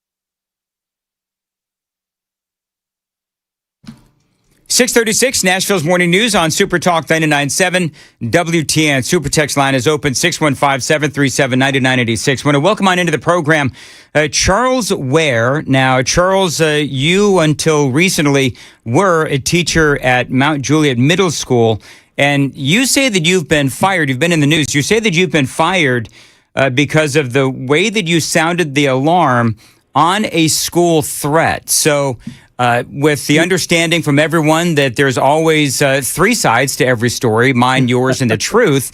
Right. I have to be upfront, first of all, Charles, because you probably don't remember meeting me, but I've met you. Riker goes to Mount Juliet Middle School. So just so everybody knows, I've met you, and I actually had a great conversation with you. Again, you probably don't know me, but whatever. So tell me what happened. There was a threat that you became aware of, and it was a threat from a kid who apparently didn't make the football team, and therefore he said that he was going to shoot up the school? Yes, sir. I got notified by a student that this threat was made. I wasn't the only teacher. There were numerous teachers that got the notification. We all told admin like we're supposed to. We're supposed to immediately notify admin. We did that, and the threat wasn't taken seriously. It was dispensed as a rumor. Now, mind you, this is a student that had been violent in the classroom and had been suspended on multiple occasions for being violent. And as a matter of fact, when I had my meeting yesterday with the director of schools, he actually said that the student was later suspended because he lost his mind in the classroom and started cussing out the teacher and cussing out students and causing a disruption. So this child had a history of violence, but they didn't take the threat serious. It is baffling to me that they didn't take this seriously, especially according to your Facebook post. They eventually, once they really did a thorough investigation, they realized that it was a credible threat. In this day and age, why would they not take this seriously? I mean, do you have any insight on that? I don't. And when I talked to the director of schools yesterday, he said that he spoke with the principal on the Monday after the threat and that he believed that the principal handled it correctly. But he did tell me, based on everything that I have told him and based on everything that has come out over the last month, that there would be a thorough investigation into the matter, because now he's questioning whether things were done properly. Okay, so in a perfect world, what should the school have done? Because it sounds like, well, let me back up. From the time you became aware of the threat, you notified not only the school, the principal, the vice principals, you also notified the people that you believed were being threatened by this student, namely football coaches. And so that was, according to them, why you got fired, because you actually, they say, violated the student's privacy rights through this FERPA by notifying the people that were in danger. That doesn't make any sense to me. Yeah, and it doesn't make any sense to me either. And that's what I told the director of schools yesterday when I talked to him. I said, sir, I've been an exemplary employee up until this event on April 23rd, I've had, professional scores of 4s and 5s, which are the highest for teachers. I've never been reprimanded. I've never been counseled. I've never been on a performance plan. And then the day after I reported this school threat, I was called to the principal's office and disciplined. And from that day forward, I was given a poor performance report. The principal harassed me by standing outside my classroom for hours at a time. I could do no wrong. And then I was given my termination letter, and they basically told me, they said they don't have to tell me why. As a teacher, I think that's wrong. I think that as a teacher, I should be told, was I terminated because I was a poor teacher? Was I terminated because, I was disruptive in the classroom, or, I did improper or immoral things? The director of schools refused to tell me why I was terminated. He said they don't have to tell me. They can literally terminate a teacher just because they don't like them. That's some kind of BS right there. I mean, that is not right. And I understand that when you get the job, you get the job and you accept certain conditions, but that is just wrong. By the way, just so you know, sir, and you probably have been told this, but from my understanding, and we looked this up earlier when I was talking about this, and now I have it from a very good source, that what you did, even though you were told it was a violation of FERPA, it's actually not a violation of FERPA. So I don't know if you are going to lawyer.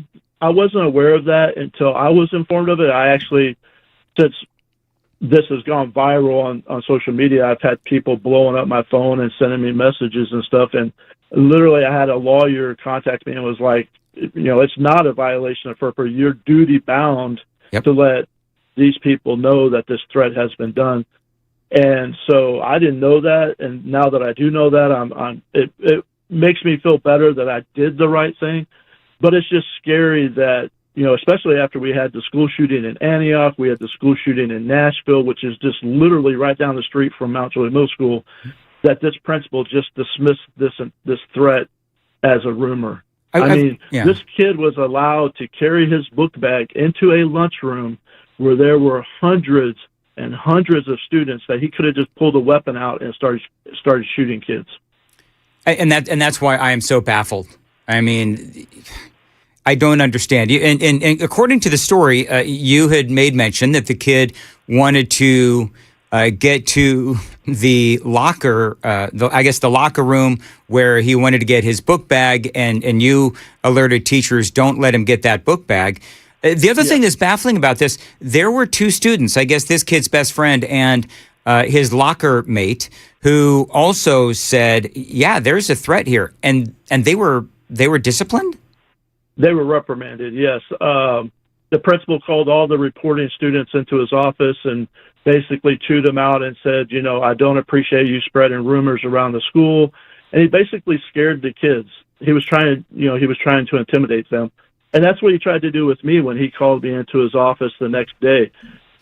He literally called me into his office and was like, you screwed up, and basically said, from this point forward, my objective is to get rid of you. Wow. Yeah. And he spent the ensuing days outside of your classroom, just like standing there. And what was he doing? He would just stand there, and he told teachers that he was just looking for a viable reason to check the box and say, I want this teacher gone. And I have been an outstanding teacher for the 5 years I've been in that school. I have never received a poor mark on instruction, classroom environment. But he wrote on my professionalism score that I had an unsafe learning environment in my classroom.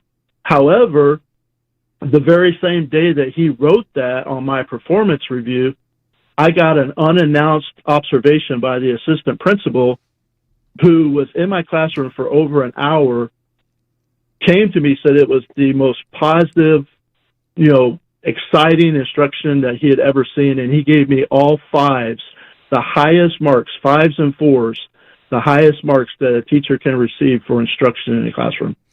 On the very same day that the principal gave me a 1 and said I had an unsafe learning environment. And mind you, that principal has never in the past 2 years sat in my classroom and watched any of my instruction. Well, one of the things that I will note is that on your Facebook post, there are a lot of folks who know you from your time at Mount Juliet Middle School, and they're saying you were our son's, our daughter's favorite teacher, et cetera. So I have not yet seen one person who has said anything negative about you from a parent's standpoint. And again, there are two sides to every story. The principal, obviously, as you certainly know, Charles, where he's in an awkward position because this is a personnel matter, so he can't necessarily come out and talk about this. But right. Just putting all that aside, my concern clearly is the way that this was handled. I got a little bit more with Charles Ware coming up next. Give me 20 seconds to check traffic on WTN.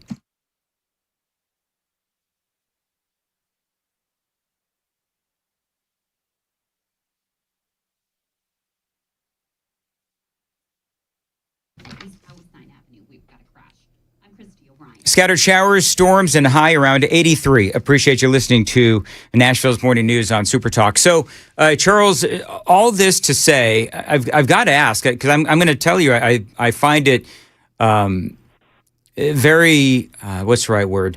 I think it's admirable that you are coming out and you are sounding the alarm that it seems like, anyway, the accusation is that the school did not respond appropriately to a credible threat. Was there a part of you that thought, you know what, I'm just going to keep quiet and try to find another job? Was there a part of you that is worried that you will not be able to find another teaching job, of which you're a very good teacher, because you are going public with these accusations? Yeah, absolutely. As a matter of fact, a few days after the principal tried to reprimand me, and I requested union representation and stopped the reprimand, I sent a letter or an email to the school board member that represents my school, Joseph Padilla. And I outlined everything that happened. I said, can you help me? I want to file a grievance. I want to file a complaint. And he said, well, he was like, there's not much I can do. Please, contact the director of schools. Which the director of schools said he never got that communication, and I don't know what happened, but he knew about it because they called the principal that following Monday. But, after, praying about it and thinking about it, I was like, man, this principal has all the power. He can take my job away from me. I'm just going to let it go, But then he started harassing me, and he started, it was like I could do no right in that school from the day of that threat till the day I was told I was no longer welcome back. And I think that's wrong. I think that a teacher and a student should not be reprimanded for communicating a school threat, regardless of whether it was a rumor, regardless of whether it was, anytime a threat is communicated, it should be taken seriously, because who's to know if that's the next Antioch? Who's to know if that's the next Nashville? God forbid that, another school gets shot up because a principal doesn't take a threat serious. And the district is, just in all fairness, because I want to be fair to the principal, the district is looking into all of this. I do find, in reading your Facebook post, you also said a large number of teachers, myself included, do not feel safe in this school. We wish to file a formal grievance on how this violent threat to the school was handled. So where are the other teachers in all of this? Were they, I'm assuming they're very supportive of you. Absolutely. As a matter of fact, the next day, which was a Friday, several teachers called off, giving excuses of, my son had a doctor's appointment, or I didn't feel well, or I need a mental day. I mean, there were teachers that called off and were like, we're not coming to school, because of this threat not being taken seriously. But this wasn't an isolated incident. The entire 2 years that this principal has been at this school, student behavior has been out of control. There have been fights. There have been classroom disruptions. I mean, this man does not take student behavior and discipline serious, and he doesn't take school threats serious. And it's just it was just building one on top of another on top of another, and it was just like teachers were begging him, take care of these discipline problems. And as a matter of fact, funny, yesterday when I was talking with Mr. Luttrell during the meeting, he actually mentioned, he was like, I was going over some of the students in some of the sixth grade classes, and he goes, and I don't understand why they were left in the school. He said, these kids have red flags and should have been out of the school. Let me ask you this. You don't have tenure, so are you able to appeal the termination? I know. Mr. Luttrell told me yesterday, he said they don't have to tell me why I was released. He said that because I don't have tenure, I basically I'm out of a job. Now, he did say, and I will commend him on this, he said, Mr. Ware, he said, if a principal contacts you and says, I want you at my school, and it's in Wilson County Schools, he goes, I will personally sign off on that hire. And to that, I am very thankful, because the man, when I walked into that meeting yesterday, I thought I was walking into the lion's den. Seriously, I thought I was going to be crucified. And Mr. Luttrell was so respectful, was so kind, was so empathetic, and he listened and took notes. And he said, Mr. Ware, he said, this is going to be investigated. He says, if nothing else, your voice is going to bring positive change to how school threats are handled in Wilson County Schools. He goes, I am disgusted. And he goes, and I want you to know that I'm not going to just dismiss this. Let me ask this question. First of all, who is Mr. Luttrell? He's the retiring director of schools. I think he's retiring at the end of June, and then Mr. Mayfield is coming in to replace him. Got it. So when I think part of this is that you were proven right. I mean, I think to me, the biggest takeaway from this is that you were sounding the alarm on a threat that was ignored, and then it turned out to be a legitimate threat. And I think for that, I would hope, would be easier for you to find another job. And I know that I can say very modestly speaking, but there are a lot of people listening to this show. So where do you want to work? Do you want to work in like a private school? Do you want to work in another district? I mean, how can you find another job? How can people reach you if this is somebody who's an administrator from another school or maybe another school district? How can they get in touch with you? To answer your question, and actually my wife asked me the same question this morning, because she's obviously concerned about everything that's been going on. I just want to work in a classroom where I can be a mentor to a child and help a child grow and just be that beacon of light and I want to be in a classroom. And if there's any administrator out there that has a position, they can email me. My email address is warekids3, the number 3, at yahoo.com, WAREKIDS3 at yahoo.com, or they can call me. My number is 615-202-0993. I'm 58 years old, and I went back to college in my 50s to fulfill a dream that I've had my entire life, and that is to be an educator. And this man, and I told him when I talked to him in his office the day after the threat, when he reprimanded me, I said, you are trying to tarnish and destroy a dream that I have worked tirelessly and effortlessly to achieve. I mean, I went to night school.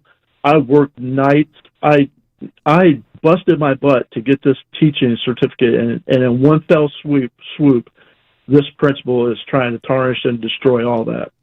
Well, again, and in fairness, I'll try to get the principal on, but he's in an awkward position because he can't defend himself here. But Right. I will tell you that I do wish you the best of luck. I know from personal experience that you are a great instructor. People love you at the school, and I hope that you find another gig very soon. And will you keep us updated on what's going on? Absolutely, absolutely. I just ask your public to pray for me that, God willing, He provide a new adventure for me. All right, good luck and keep us updated. And that is Charles Ware. He is now a former teacher at Mount Juliet Middle School. All of that to say that we are going to continue to follow up on the investigation into what happened at Mount Juliet Middle School. Were the appropriate policies followed? And if not, then how do we make sure that this situation does not happen again? It is 6:56. Joan's got the news at 7. Joan. Yeah, coming up here, Dan, we'll get a report from a New Jersey ICE facility that's on lockdown this morning. That situation pretty tense this morning. And new information about a police raid on a Whites Creek home yesterday. Those stories at 7 on Super Talk 99.7 WTN. Hey, it's Dan Mandis. Of course, summertime is approaching, and you know what that means. Bathing suits and all kinds of new clothes and vacation photos. If that's you, but you also, like me, experience the same old discomfort when the camera comes out. Look, I've been there. Maybe you're there. A lot of folks have been there. Well, my friends at Contours LLC in Franklin, they can help you trade that photo fear for genuine confidence. Now, Contours red light treatments help tighten skin and melt stubborn fat fast and without surgery, without complications, and without pain. It's going to help you restore your confidence, and it's totally safe, totally natural. It's not going to hurt you. No pain, no downtime. It is instantaneous. That's one of the many things that I love about Contours in Franklin. Now, right now, come on in and try it for just $99, or do a belly buster and a facial for just $149. And if you're ready to commit to your best self, get the Manda special of 6 full treatments for the price of 4. Summer is just a few weeks away. You've got time, but the clock is ticking. Book your appointment today, 615-236-9960, 615-236-9960, online at ContoursLLC.com. Contours look as good as you feel. And get camera ready. After all, what have you got to lose but inches, and what have you got to gain but confidence?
Good morning, 7:01. I'm Joan Jones with your top stories. A barricade situation continues in Clarksville this morning. Police blocking off the 700 block of Monroe Street. Now, this has been going on since about midnight. Police have called in SWAT teams and tactical officers as a man is barricaded inside a home and he's holding one other person inside. 3 others have been allowed to leave that home. That happened about 5 o'clock this morning. We're going to stay on top of the story until it is resolved. Things are still very heated outside of the Delaney Hall ICE facility in Newark, New Jersey this morning. That's where we find ABC's Phil Tate. Agents just outside of the detention center. There's a fleet of vehicles and a few protesters who are in the street. Just moments ago, a vehicle tried to make their way inside. Some folks even sitting on the sidewalk. They were trying to block that vehicle from getting inside. But this all follows what happened here just last night. Protesters clashed with federal immigration officers yet again, ending with 3 arrests. Tate also reports the Trump administration is considering travel restrictions to sanctuary cities where local police don't cooperate with immigration enforcement. A gang of teenagers arrested for sneaking into a couple of downtown hotel parking garages where they broke into cars to steal what's inside. Police say they captured the 18 and 19-year-olds and recovered the goods and the masks and gloves that were used in their operation. Police also recovered 2 younger teens who had been reported as missing. A skydiver was killed, another injured after they collided midair in Washington state. They were part of an 11-person jump on Sunday. Officials say they were about 1,000 feet above the ground and unaware of each other's position when their parachutes became entangled. Market numbers brought to you by Beacon Capital Management, online at beaconcm.com. Holding on to some gains here on the futures market, but barely. The Dow futures are now up just 35 points. That's the latest news. Traffic and weather next. I'm Joan Jones, WTN News.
Still working a crash scene at Broadway and I-40 in the Gulch this morning, and in Madison on Gallatin Pike, southeast of make that at East Palestine Avenue.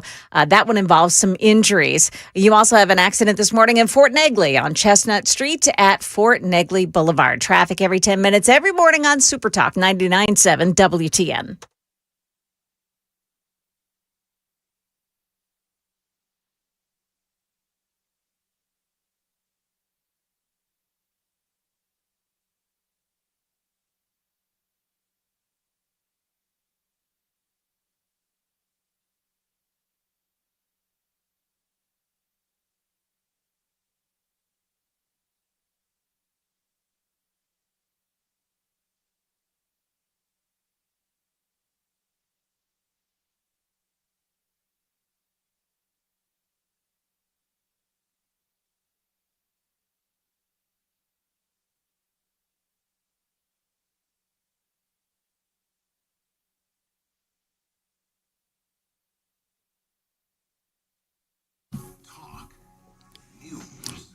7:06, Nashville's Morning News on Super Talk 99.7 WTN. And welcome on in. It is May 27th, Wednesdays with Wilson.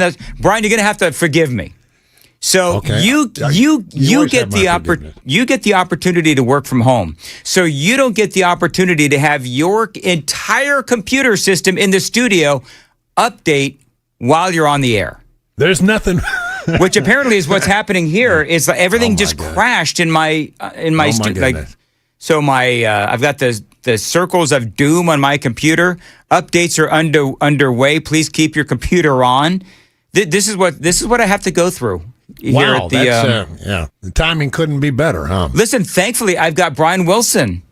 But I'm gonna have to wing it. All my notes are, of course, on the computer. Shame on me to depend on the company equipment. Anyway, Brian, let's talk a little bit about what happened in Texas. Ken Paxton beating John Cornyn in that primary. Well, stunning. Stomping him. Stomping him. Yeah, 9-1. John Cornyn outspent Ken Paxton 9-1. So let's talk about that. I can't play you the audio that I was going to play for you, but what I like what I'm hearing about John Cornyn is saying, look, I'm going to go ahead and I'm going to continue to support the Republican Party, and I will support Ken Paxton. I've always liked, on a personal level, John Cornyn. I've always thought he's a pretty decent dude. I covered him a long time in the United States Senate, but clearly, I mean, here's the thing. Trump still has great power within the MAGA world and Republican circles. If he gives an endorsement, it changes things. Let me give you an example. There was a poll out there just a few days before Trump made the endorsement that had Paxton leading by only 3 points. So he gives the endorsement to Paxton, and it's a trouncing. Paxton wins 63.8% of the vote to Cornyn's 36.2, best numbers I have.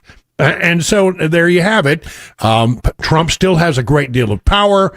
When he makes an endorsement, it matters to Republicans. It matters to MAGA world, and they will support him. Now the question is, can Paxton beat this James Tallarico guy? They're both very flawed candidates. And Paxton's got more than his share of problems, but we'll see. Democrats have been trying to turn Texas into a blue state for a long time. They spent a lot of money over the years trying to do it, and they haven't actually done it. So it'll be real interesting to see whether things are changing in the state of Texas in that regard. But it'll be interesting. The Cook Political Report has now said that the likely outcome in this Senate race, it was likely that it would be the Republican nominee. Now they say it leans toward the Republican candidate. Yeah, so it's number one. It's going to be tight. Yeah, it's going to be tight. That's number one. You talk about Paxton being a flawed candidate. He was impeached by the Texas House of Representatives. The Senate saved him. There's been some scandals, and it'll be interesting to see how Republicans react to Tallarico, because remember, Brian, and you and I have talked about this, where you have the Democrats, they've been trying to paint Tallarico as some sort of a moderate, but the guy is just he's insane. Not a moderate by any stretch of the imagination. And but it's going to be interesting to see whether or not there's a lot of people moving to Texas, and a lot of them are coming from blue states. Are they they've long wanted to change, the Democrats have, Texas to a solid blue state. It's gotten a little more purplish, I'll give you that, but I don't think we're there yet. But Tallarico, he's flawed as well. Yeah. I mean, for God's sakes, he's from Texas and he's a vegan. I mean, he told people not to eat meat in Texas. That's right. It is crazy. I don't think that's good. That's not the kind of guy you want, as you're saying. Look, I don't think it's likely that we will have the first Democrat senator since, I think, Lloyd Benson. I don't think that's going to happen, but it is going to be a lot tighter, and that's one to sweat. Real Clear Politics says the way the Senate is shaping up in the midterms, 47 GOP, 45 Democrats, but 8 toss-up seats. And Yeah. I think I don't know that you want to put Texas in toss-up just yet, but it got closer yesterday. Brian, they're talking about $300 million is going to be spent in this Senate race in Texas. Yeah, So I've never seen that kind of spending for a congressional race. No. Everything's on the line. It'll be interesting to see how it all plays out. I think probably the Republicans will still win that race, but it's going to be tight, and it's going to be very interesting. And you're right; they're going to be spending a ton of money, both sides, on that race. So President Trump, I thought this was interesting. Yesterday, we talked about how President Trump was bringing his entire cabinet to Camp David. They were going to hunker down for the final negotiations with Iran. Now we're hearing that Al Jazeera, of all places, is reporting that basically the deal is done. Others are saying that as well. Iran is not saying that. The Trump administration is not saying that. What's your take on the latest on Iran? Well, I think we are in getting very, very close. I mean, he hasn't walked away from these negotiations, but he is insisting that they get a good deal. And I take the positive news. That I accept the positive news that things are very close, and it's already having an impact. And this is what I want people to understand: is the moment we get a peace deal, you're going to see the price of gasoline come down, the price of oil come down dramatically.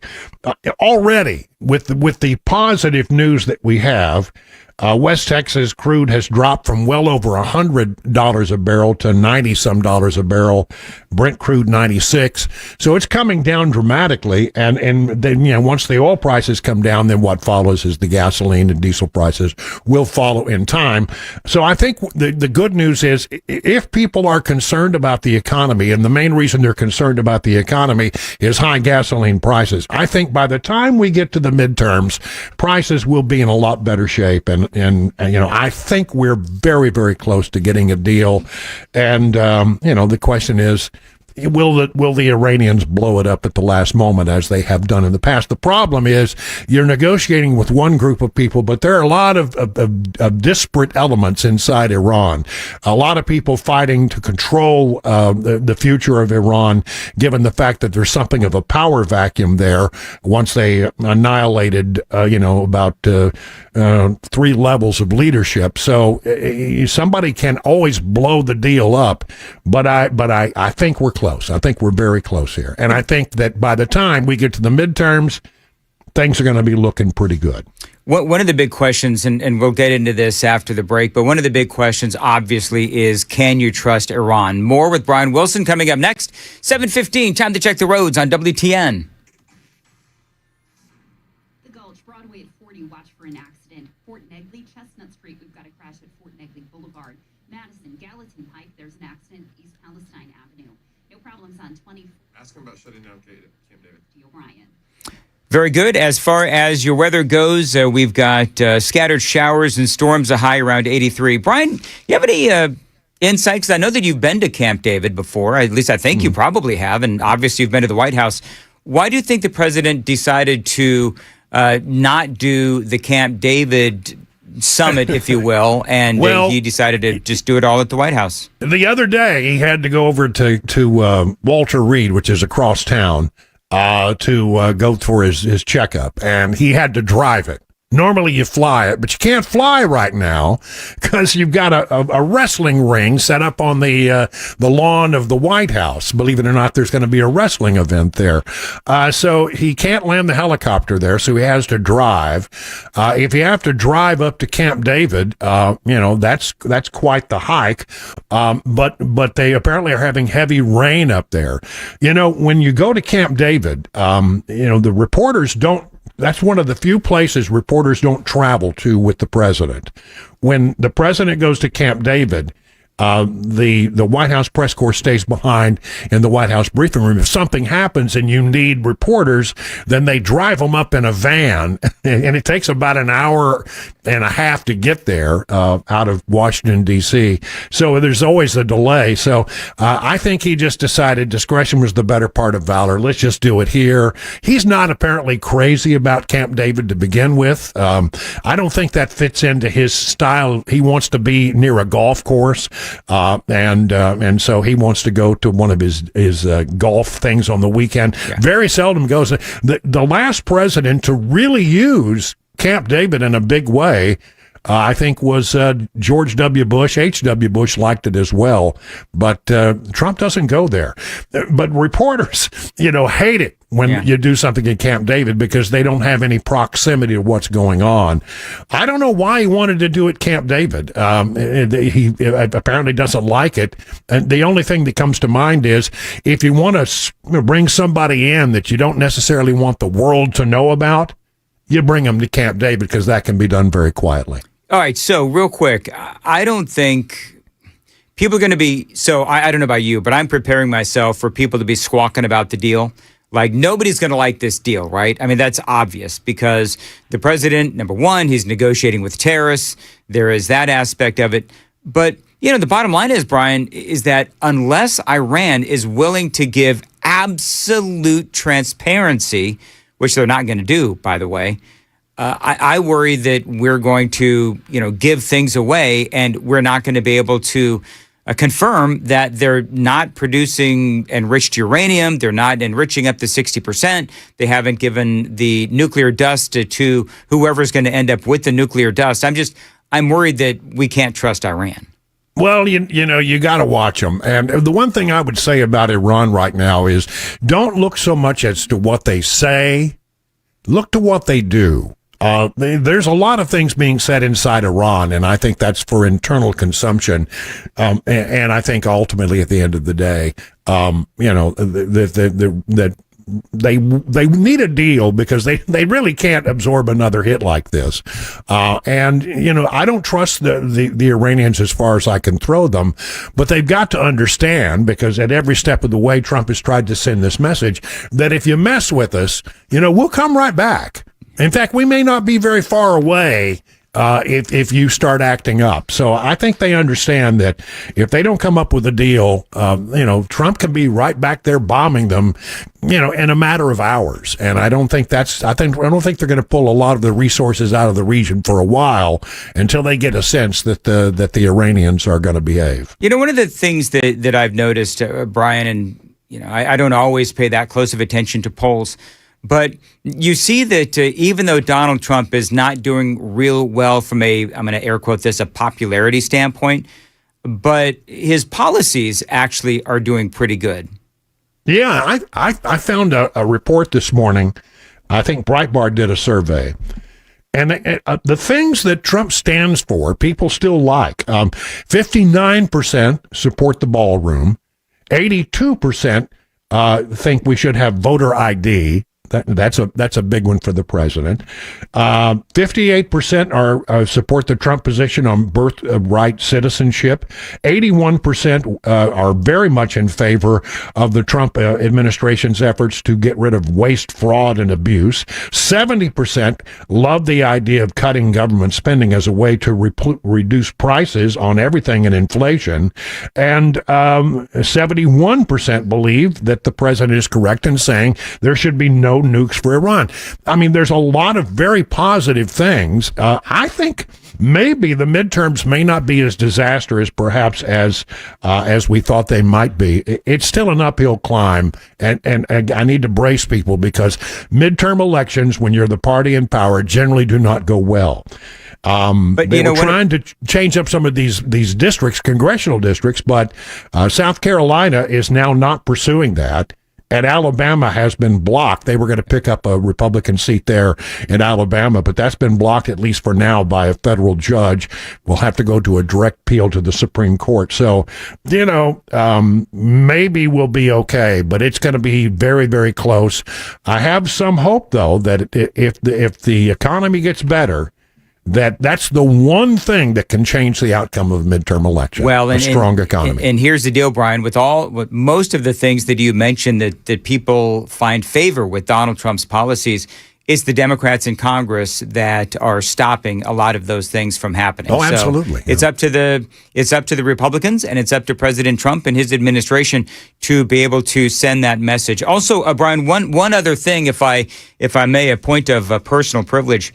I cannot wait. I know that we've been talking about the Glock store's big open house this coming Saturday. From what I understand, there is going to be a special guest at the Glock store's open house. It's sure as heck not going to be me. It's not going to be some guy named Murphy, not some guy named Chris Hand, not even Brian Wilson. No, I'll be there. No. The special guest, Brian, is your better half. Yes. She's going to be selling, Cabana Wife Wilson is going to be selling cookies. Cabana Wife is as you know, a tremendous cook and baker, and she does great entertaining. And so she has a cookie or two, a recipe that people just love. Yep. I mean, people love them. So she started a little business, and yes, we're going to have our booth there at the Glock store, and so you can come by and get a Cabana Wife cookie. Be one of the first. So peanut butter cookies, peanut butter, chocolate chip, white chocolate macadamia, and there's a instead of an oatmeal with raisin, she does an oatmeal with Michigan cherries, since she's from Michigan. Nice. And it's delicious as well. So, yeah, I mean, there's all kinds of great cookies. And all I know is that we take these to church on occasion, and before I can even get there, they're gone. Oh, yeah. So, I mean, they are really good cookies. I'll give her that for sure.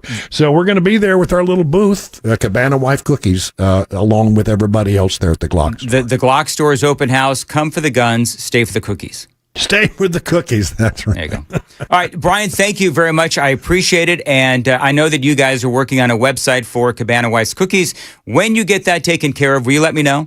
Yeah, sure. All right, very good. And we'll see you on Saturday. Brian Wilson, always great to have you on. By the way, brought to you by the Wellness Institute of Nashville and Dr. Kevin Mitchell. And they always are great at supporting Nashville's Morning News and WTN. Joan has the news coming up at 7:30. Joan. I do. The Southern Poverty Law Center is taking cues from Maryland man Kilmar Abrego Garcia. I'll explain coming up at 7:30 on Super Talk 99.7 WTN.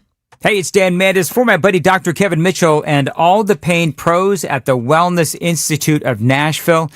You know, they've always got the latest and greatest technology to help you heal. And right now, they've got something called Medical Bay One. It's not a new TV drama. It is a brand new way to heal. Now, Dr. Mitchell himself designed Medical Bay One, and really it's described as a futuristic healing machine that massages your body while doing full body lasers using light, including near infrared. It also adds stem cell stimulations for tissue regeneration and uses photons of wavelengths for ultimate healing. All that to say, it is an amazing experience where you're really sitting in like an Artemis type medical bay, and it's going to light your cells for photon healing. So launch your pain-free voyage today by calling my friends at the Wellness Institute of Nashville, 615-246-5009. You mention my name, you get $33 off of each visit. That's right, $33 off of each visit when you call 615-246-5009. The website, painisbad.com.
Good morning, 7:30. I'm Joan Jones with your top stories. The 700 block of Monroe Street in Clarksville remains cordoned off this morning. This is a barricade situation. Began at midnight. It involves a man who is holding another person hostage inside of a home. Drivers are advised to stay away, and people living in that neighborhood are being told to stay inside. Well, it worked for Kilmar Abrego Garcia. Now the Southern Poverty Law Center is claiming the DOJ prosecution against them is vindictive. Lawyers for the SPLC have included public statements by President Trump and top administration officials targeting the center. In one statement, President Trump called the SPLC one of the greatest political scams in American history. Just last week, a Tennessee judge dismissed the DOJ case against Maryland man Kilmar Abrego Garcia, saying the case was tainted by a vindictive motive. A police raid on a home in Whites Creek yesterday involving the FBI and a SWAT team. Now we know several stolen vehicles were recovered from that home. Police say their investigation began on April 16th when officers located stolen vehicles with altered VIN numbers. They say they were connected to a drug distribution operation. Channel 4's Danielle Ledbetter there. Several people are seen being handcuffed and removed from that residence yesterday. And former President Joe Biden filing a lawsuit against the Justice Department. He wants to block the release of audio-taped interviews that he conducted with a biographer in the making of his memoir. Those tapes are at the center of a special counsel investigation into his handling of classified documents.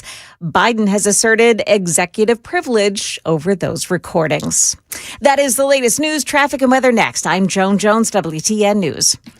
Thank you, Joan. 7:32, Nashville's Morning News on Super Talk 99.7 WTN. I want to tell you about my friends at the Covered Patio.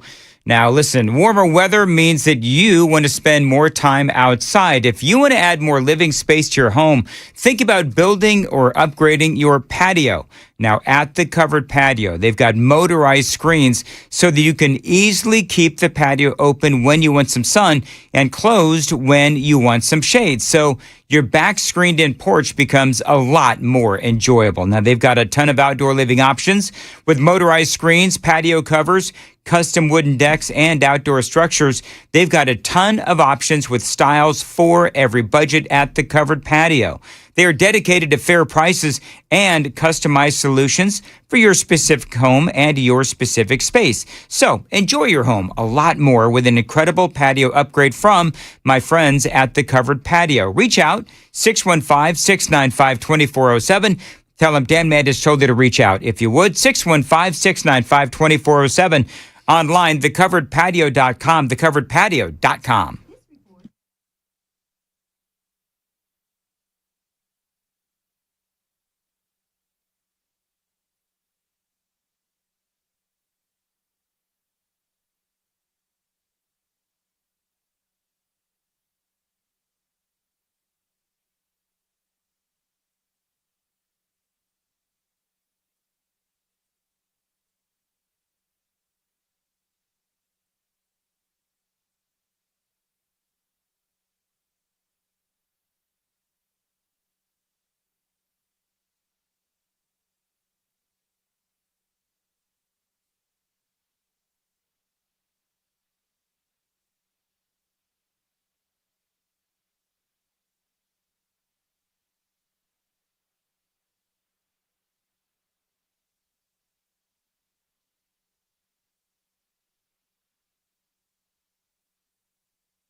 Okay, there is a crash involving injuries on Hobson Pike in Antioch. This is just west of Murfreesboro Pike. 24 eastbound in Pleasant View at the McMahon Hollow Road overpass. That's a crash scene. Also on Preston Road in Orchard Bend Park, a crash at Pettis Road, and in Fort Negley at Chestnut Street at Fort Negley Boulevard. Watch for a crash scene there as well. Traffic every 10 minutes every morning on Super Talk 99.7 WTN.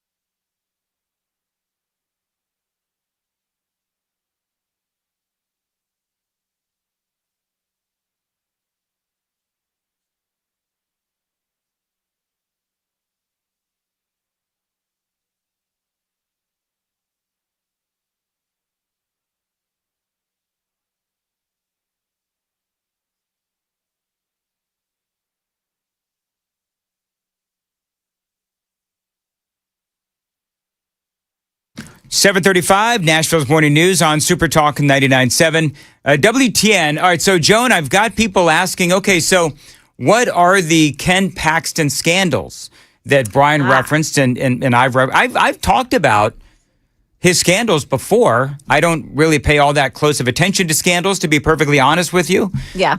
Donald Trump has been called scandal-ridden many times, and I don't pay attention to his scandals because I know that by and large, they're nothing but a bunch of BS. Well, so on the personal side, Ken Paxton, of course, is a Christian man. He had an affair. He and his wife patched things up. They were working on it. And he then had a second affair. And in fact, now lives just a mile or so from his family home. So wait a minute. Did he have an affair on the woman he had an affair with? That's a good question. I don't think so. I think that he and his wife had patched the affair. The first affair was over. He and his wife were patching things up when he began another affair. So dude stepped out on his wife twice. Yeah. Okay. And with this one, he's living down the street with his and on a pricey, really pricey neighborhood on a golf course. Yeah, people are making a big deal out of the fact that his they're calling it his love nest, and it's a $2 million love nest is what they're saying. Yeah, and she is, she calls herself a Christian, what do you call it? When someone is an influencer, a Christian influencer online. She's written a book about her Christian values. Oh, wow. So, yeah, honestly, it doesn't look good. Is there such a thing as a Christian harlot? You can't be both, right? Well, wasn't Mary Magdalene a prostitute? She was. Oh, I didn't say prostitute. I said what? Well, her Christian values. You can make the argument outside of marriage that in some capacity it is technically prostitution. Well, however, Mary Magdalene, did she not repent and walk away from that life? Yeah, Sam. Yeah, she did. Unforgiving much? Go on, Joan, please. But then there were other scandals, and those I'm not aware of. You may be more familiar. I got a list. Okay. So Sam's got a list. So go, because the question is, will his long list of scandals, and I'm putting that in air quotes because that's how people are reporting it, will his long list of scandals influence the Senate race, and could Texas lose a Senate seat because of these scandals? Now, one of the things that I know is that he was impeached by what people say are rhino Republicans in the Texas House of Representatives, and the Senate saved him not once, I think 3 times. But he was elected to the Attorney General's office 3 times in the state of Texas. Yeah. So clearly people don't, my opinion is, people don't necessarily care all that much about scandals anymore. They just don't. I mean, none of us is perfect. He was acquitted on all 16 articles of impeachment, and the Department of Justice investigated the allegations, declined to prosecute. All right. So there's a lot of this. They tried to stick stuff to him. Right. They were gunning for him. Yeah. Politically and legally, they were gunning for him, and he won every single time. 3 times. Was indicted, I guess, in 2015 on felony security fraud charges. Right after he got into the AG's office. Yeah. He allegedly solicited investors in a tech startup without properly registering as a securities dealer or disclosing his compensation. An SEC-related case also arose. The case dragged on for years. In 2024-2025, he reached a settlement involving restitution between $270,000 and $300,000 and 100 hours of community service and ethics training. Okay, now put all that That was all dismissed after he against a guy who believes that God is non-binary. And there's six And different there's, yes, at least 6 different biological sexes or whatever it is that he right. said. Yeah, and Tallarico. doesn't eat. No, he said he doesn't. He encourages people not to eat meat, but then now he says, "Oh, I enjoy barbecue. They're so weird." You know. Oh, you know what? Yeah. I would defy him to go on local radio or television and throw down some brisket. You know what I mean? Yeah. I'm sure that he would, but I mean, it just give me a break. His quote clearly was that we need to stop eating steak or meat, and he's in Texas. Anyway, what else? Real quick. So whistleblower allegations on a federal probe in 2020. Top aides reported Paxton to the FBI for alleged bribery and abuse of office tied to the Nate Paul matter. This fueled the impeachment that ended up taking place. A federal corruption investigation was active, but the DOJ declined prosecution in early 2025 and the Biden administration. So and that's a Biden administration. Well, it's at the end of it, yeah. So yeah, but I mean the DOJ ended the Biden administration. So if it was Biden's DOJ and they declined to prosecute, well then that's probably the lead on that one. I don't want to spend all day doing this. So clearly, regardless of whatever scandals there are, personal or otherwise, people didn't care in Texas. Now, will they care? As they go down the road of this general election, Tallarico and his lunacy has been well documented on this show and others, I'm sure. And Ken Paxton, he's won the AG's office 3 times, and all this stuff. It sounds like it was going on while he was running. Yeah, dismissed or whatever it is. Well, and he's running against a guy who's famously said that our southern border should be like a welcome mat. Oh, my goodness gracious! Mm-hmm. What should you not say in Texas? That our southern border should have a welcome mat sign and don't eat steak. I mean, he also uses scripture to advocate for same-sex marriage and abortion rights, all while he claims to be a devout Presbyterian studying to become a pastor. And his church believes that all religions have legitimacy. Okay. Which is heresy. So there's, this guy, and can you imagine how many things get rolled out by the RNC over the course of this? It's going to be just constant campaign. stream. Yeah, I mean, it's going to be crazy. It'll be fun. I mean, grab your popcorn kind of stuff because. Well, they're talking about $250-300 million is going to be spent on this campaign. Yeah. Oh, they so want to turn this seat. They had like $100 million raised for Cornyn, right? Yeah. And that was like spearheaded by John Thune, apparently. Yeah, John Thune was spending a lot of money on the Senate race in Texas, trying to get John Cornyn to win the primary when, the Republicans in the Commonwealth of Virginia were getting their hats handed to them by the state legislature as they were looking to redistrict. And with that referendum, and the Republicans didn't spend hardly any money, comparatively speaking, on the referendum that was going on in Virginia. Now, ultimately, the Virginia Supreme Court batted that away and said, no, you can't do this, which is great. And some people say, well, maybe the Republicans knew, maybe John Thune knew that that's what was going to happen in the Commonwealth, so they didn't spend any money on that, whatever. Bottom line is, I don't necessarily see Ken Paxton getting a huge welcome mat of his own if he does end up winning the Senate. We'll have to see what happens. By the way, I was going to say, before we jump off of election talk, I know it's not really something we've picked up on, but the Florida gubernatorial race is starting to kind of pick up a little bit, and James Fishback has kind of jumped out of nowhere in this. He's 31 years old, I think a CEO of a tech startup.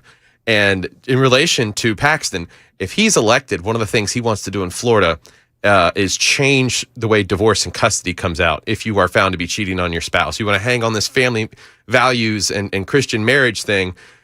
Fishback would seek that spouses who commit adultery would lose full claims to any assets accumulated during the marriage. Cheaters would also forfeit full custody of their children. So, I mean, it's something that's definitely on the far extreme of things, but could you imagine trying to run for office in a state where you have had to divorce and surrender all your assets?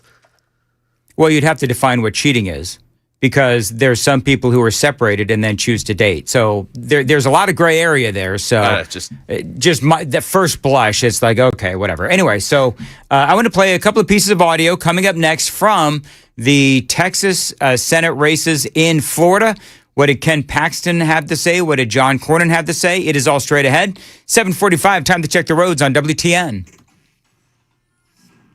Antioch, Hobson Pike, west of Murfreesboro Pike. We've got an accident with emergency crews on the scene. Chestnut Street. Van Hollow Road overpass. I'm Christy O'Brien. As far as your weather goes, looks like we've got scattered showers and thunderstorms today and a high around 83. Appreciate you listening to Nashville's Morning News. Have some video because my computers have indeed reset and restarted and all that kind of stuff. Ken Paxton talking about his victory last night. Tonight, we just made history.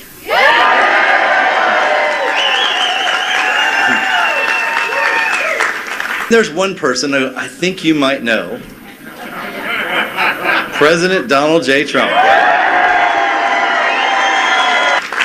When everyone in Washington told him to abandon me and abandon the people of Texas, he didn't listen.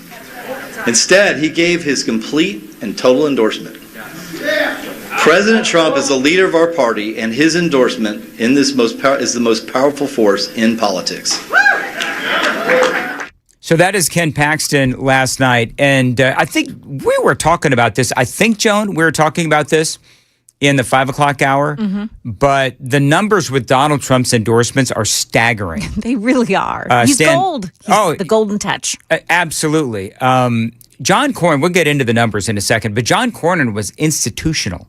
He had been there for 24 years, and he outspent Paxton like 9-1, and he still won. So, you know, bottom line is anybody who thinks that Donald Trump is losing his grip on the Republican Party because of Iran or whatever, you do have another thing coming. And if this war with Iran is about to end and it can be made, the case can be made that we have actually won this war and the economy gets back to some semblance of normalcy, then watch out in the midterm elections. Now, I know that there's a lot of people in Republican circles that are worried that Paxton may not be able to win against Tallarico.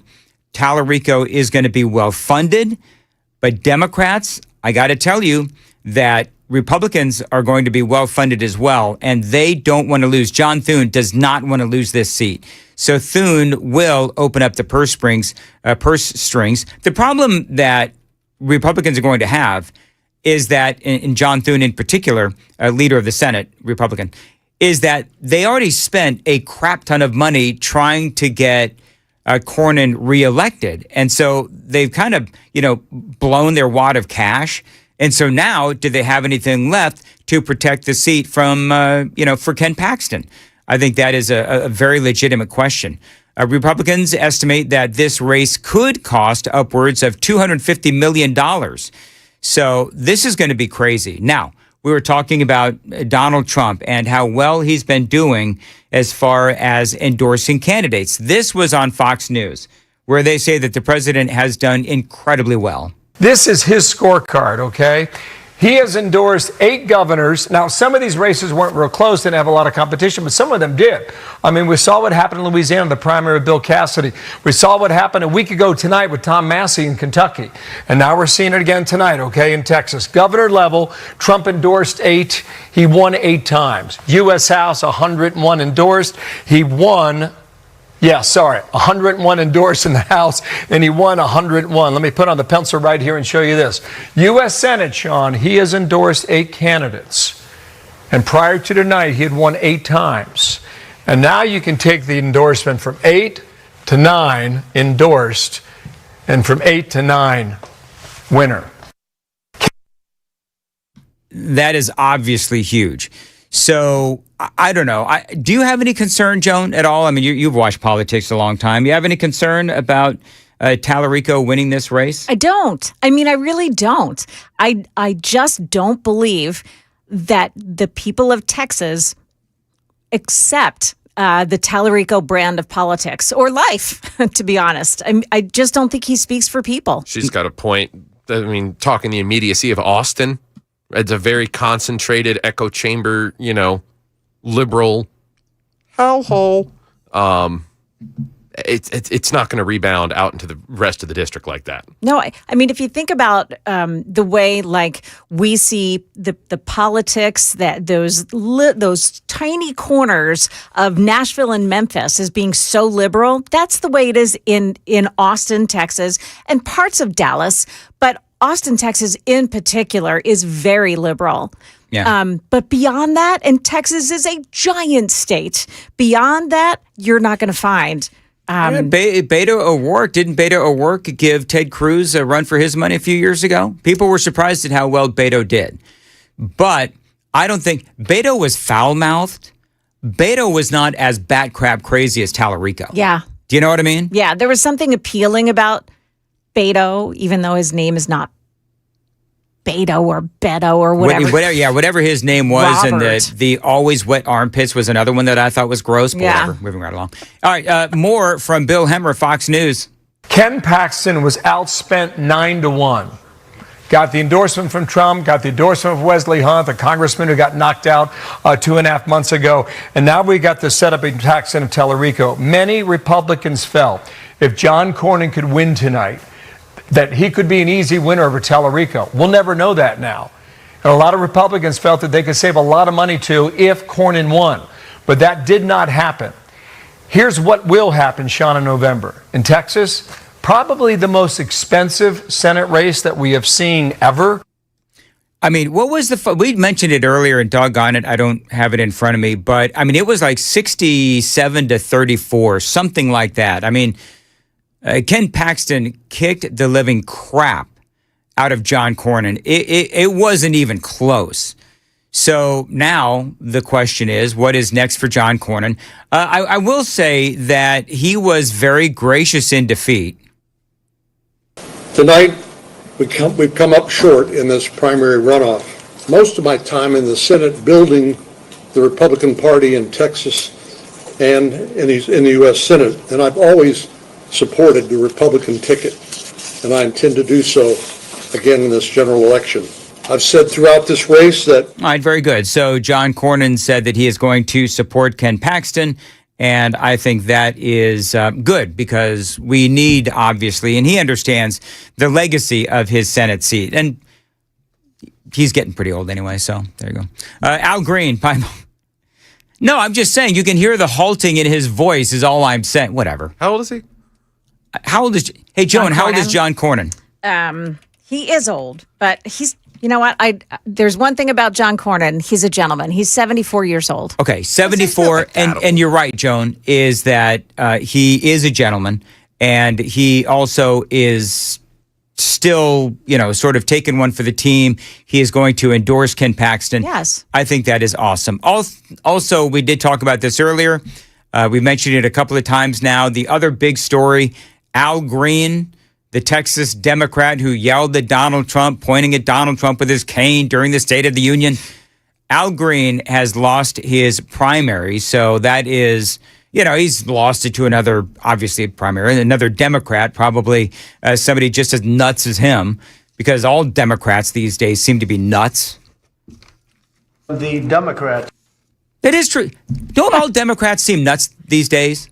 It's amazing. Just by and large. They just from the two Justins and Glojo here in Tennessee. Don't you go forgetting Aft and Brainless. Aft and Brainless. Mm-hmm. You've got just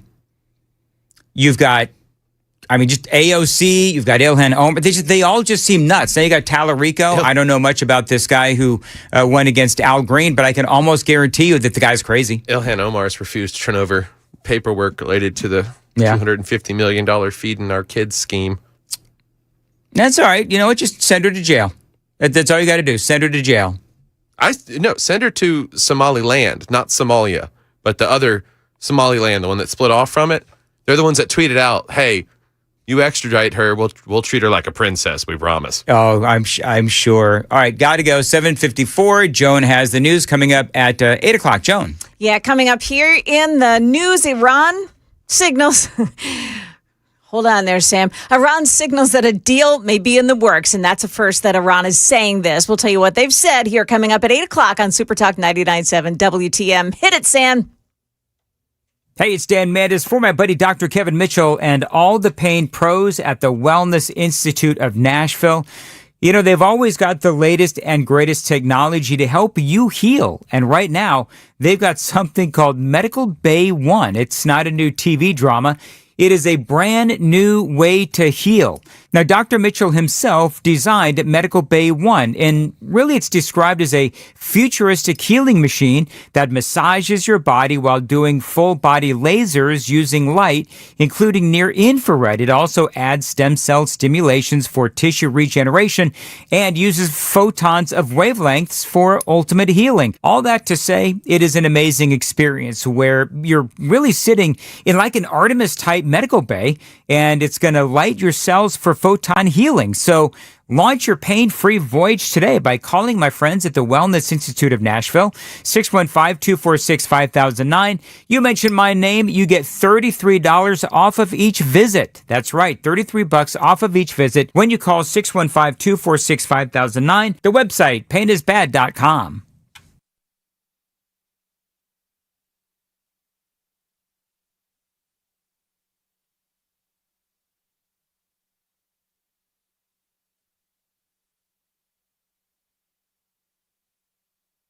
Dan Mandis here for my friends at Mark Spain Real Estate. Avoid the headaches of a traditional home sale and move on your timeline with the guaranteed offer from Mark Spain Real Estate. Selling your home can be overwhelming. That is why who you work with matters.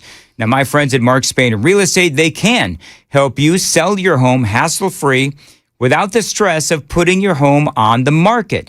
Now, Mark Spain Real Estate has been in the business for 30 years, and they know what matters most to their clients. That is a quick sale and maximum profit. Now, one of their satisfied clients, Chris, said selling our 16-year-old home was quick. Thanks to the guaranteed offer from Mark Spain Real Estate, we avoided the stress of showings and constant cleanings and negotiations.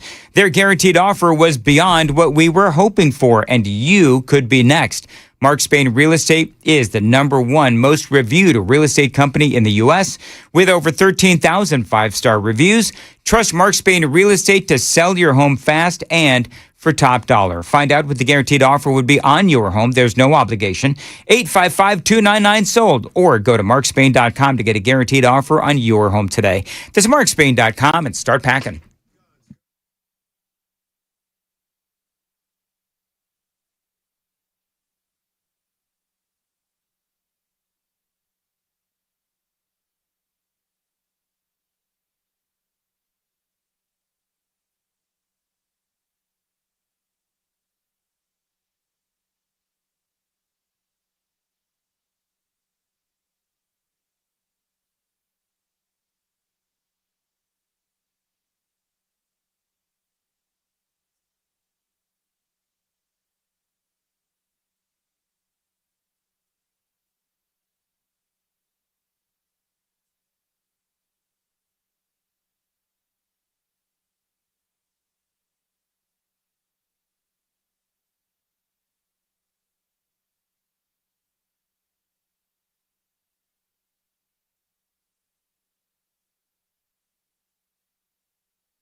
Good morning. I'm Joan Jones with your top stories and an update here. Clarksville police are saying they are still working to negotiate with a man who has barricaded himself in a home along with one other person on Monroe Street. The 700 block of Monroe Street still currently closed down to traffic, and police are also asking people who live along that stretch to stay inside their homes.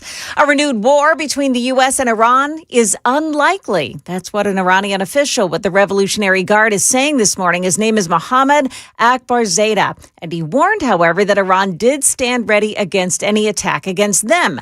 Meantime, President Trump is meeting with his cabinet today as talks aimed at ending the war continue. Former top defense official Mick Mulroy saying that the U.S. is parsing every word of any potential agreement. Part of it is they want to really nitpick every word because later they might go back and use something that wasn't really evident to us as a way to get out of certain obligations. So I think the U.S. should take it very serious and focus just as much as they are on the language and the words of this. Turns out President Trump's endorsement is golden. Texas Attorney General Ken Paxton defeating Senator John Cornyn in a runoff. Now ABC political director Avery Harper says he'll face Democrat James Tallarico in November. This is going to be an uphill battle for James Tallarico, and it was going to be an uphill battle regardless of who was atop the ticket. We know that we have seen Democrats in Texas with lots of enthusiasm and national attention, massive fundraising hauls. We have seen them all fall short in a state that definitely leans Republican, especially as we look at some of those recent races. Also losing his seat in a runoff, Democrat Congressman Al Green. He was beaten by a freshman Congressman, Christian Menifee, after their districts were redrawn into one. Locally, charges have been filed against a teen for the Memorial Day crash on I-24 West near Old Hickory Boulevard in Madison. Police say 18-year-old Zachary Abbott was trying to go around traffic by driving in the shoulder. He collided with a parked tow truck. His car then crashed into a Jeep, which caused a chain of crashes after. His passenger, 18-year-old Talon Sewell, was ejected from the car and died at the scene. Abbott and 6 other people, including 4 children, were taken to the hospital. That's Channel 4's Danielle Ledbetter. Police say that Abbott had been drinking before that crash. Market numbers brought to you by Beacon Capital Management, online at beaconcm.com. A report this morning says as mortgage rates continue to climb, fewer people are applying for mortgages, unexpected for the normally busy real estate season. Right now, the Dow futures are up 67, NASDAQ futures plus 196, and the S&P futures are gaining 16 points. That's the latest news, traffic, and weather. Next, I'm Joan Jones, WTN News.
Got a crash in the Antioch on Hobson Pike at west of Murfreesboro Pike.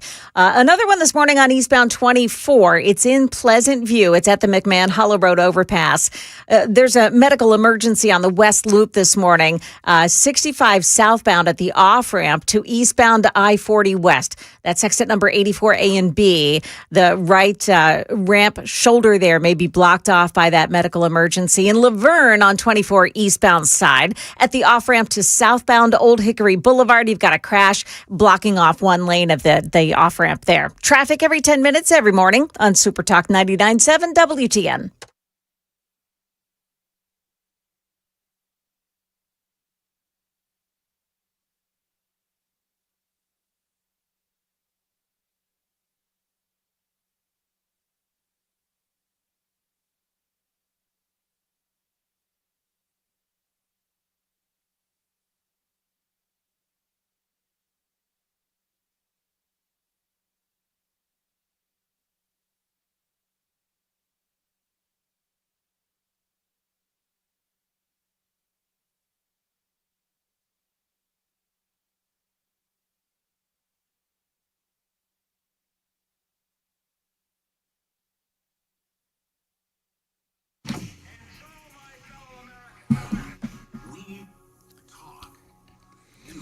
.806 Nashville's Morning News on Super Talk 99.7 WTN. Welcome on into the final hour of today's broadcast. And Joan, do you know what an FOP is? A friend of somebody? It's a friend of the program. Gotcha. And we've got one of my favorite FOPs on the phone right now, Lenny McGill, CEO and founder of Glock Store. Lenny, always great to have you on. Again, a friend of the program. Hi, Lenny. How are you? Well, it's great to be an FOP. There you go. Good, thank you. That's exactly. All right, we're here to talk about a number of different things, but number one, of course, is the 6th annual open house with the Glock Store. But you know what's interesting? I'm actually reading up just because I try to have some semblance of preparation for this show, and so I'm reading up on you are the founder and CEO of Glock Store. Did Glockstore.com come first? Yes, it did. Well, basically, we started Glockstore.com way back before, just as the internet started, and the program, really came to the point where we had this internet website, and people started to walk into the facility in San Diego to buy pieces and parts. And we decided to open a retail store, and then the retail store took off in San Diego, and it got bigger. We bought another building, it got bigger. And then it got so big that we decided that we had to get out of California, and we moved to Nashville 6 years ago. And so this is our 6th anniversary for opening this store here in Nashville. The retail store is just fantastic. Oh, yeah, it's great, and I sing its praises every day. But, the thing that I found interesting was that most places start the business first, then they start the website and all that. But, I mean, you started the website first, and you've got a very popular YouTube channel as well. Now, Glockstore.com currently has over 500,000 customers worldwide. Website receives over 30,000 unique visitors daily, and I have a feeling it's probably more than that these days. But so I think that it goes to show a number of different things. Number one, that what you have always done at the Glock Store as founder and CEO, whether we're talking about the YouTube channel or the website or the brick and mortar store, it's very unique, and you're gracious with your time here on WTN, but the reality is that you've got a lot of people that watch the Glock Store's YouTube channel as well. Talk about, just real quick, and then we'll get down to business, but talk about the kind of videos that you put up that right now currently enjoying over 450,000 subscribers and 75 million views to date. Well, we do videos. I do videos on the Glock itself, on how to take it apart, how to put it back together, and all the pieces and parts that go into it. And we manufacture here in Nashville, by the way, performance parts and pieces. And I show people how to put them in and how they work. And then we do how to shoot. videos as well. So it's really about education and training and learning how to enjoy your Glock and get the most out of it. And so the videos really have been one of the most important things we've ever done, because it not only expands our reach, and it's worldwide. Yeah. I mean, I can go just about anywhere in the world and someone recognizes me, which is pretty crazy. But the concept is that we want to just give people the information they need to be able to get the most out of their Glock. And from what I understand, Lenny, watch this. From what I understand, Lenny, the videos featuring yours truly, those are the ones with the most views and the most downloads, right, Lenny? Love it. He laughs in my face. That's fine, Lenny. I'm just kidding. All right, real quick, because I think that I've been to almost every single open house. Now, there is another one coming. It is going to be this Saturday, and is it hard as the founder and CEO of the Glock store to continuously have to top what you folks did the previous year? Because it seems like that's what you do.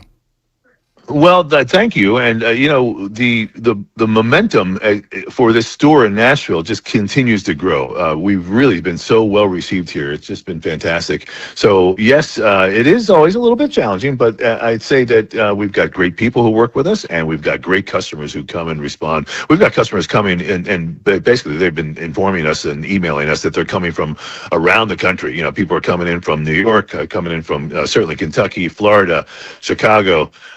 It's really just so crazy, and to think about how big we've become and how, much fun we're having with all these people. One of the things that I always like about when I walk into the Glock store, you talked about the folks that work at the Glock store, and people are really always friendly. They're always asking you what you want, what you need. There's no real pressure. They're just there to answer all of the questions that folks have. And I think that's one of the reasons why I will always be loyal to the Glock stores, because, I walked into the Glock store a complete novice, and I bought my first gun, as I say in the commercials, bought my first gun, my ammo. It's where I get all my training done as well. I mean, let's be honest. If you guys can teach a knucklehead like me how to safely and accurately shoot, you guys are doing something right. One of the things that I thought was interesting in reading about the history of the Glock store. So the tactical training, right? You walk in, huge rooms. Most people know the traditional training in the lanes, but you guys do the big, massive rooms where you can basically do just about any kind of training. And in San Diego, and I'm assuming it's the same here, but Glock store's facility really became the hub for law enforcement to continue their training. Well, that's actually true. We have had Metro SWAT team in our facility because they were training low light and they wanted to be able to turn the lights off. And we can do that in our rooms. The shoot rooms are really unique in the sense that you're not shooting down a lane. You're able to shoot at multiple targets in multiple directions, and you can move. And that's one of the things that, you can never do in a lane is you have to stand there and just shoot at one target. But the ability to be able to move from position to position and engage different targets is really critical for tactical training. Yep. So it's not just standing still and shooting at one single target. You can actually move and take cover and, have low lights, use lights and lasers. And, we train people for real life self-defense. It's a totally different animal once you start to realize that, in the self-defense world, the target's not going to stand there and you're not going to stand there. You're going to be moving. So that's what we train all about. And the thing that I really like, I wish I could remember what the actual event was called, Lenny, but you guys did something a couple of months ago where we all went in, me, Chris, and Matt went in, and we were faced with real life situations, and everybody had, I don't know what you call them, dummy guns, whatever, but it's simunition. Yes. Yeah. You guys were shooting simunition. Yeah. And the thing that I really liked about that, this is going to sound weird, but work with me, folks, is that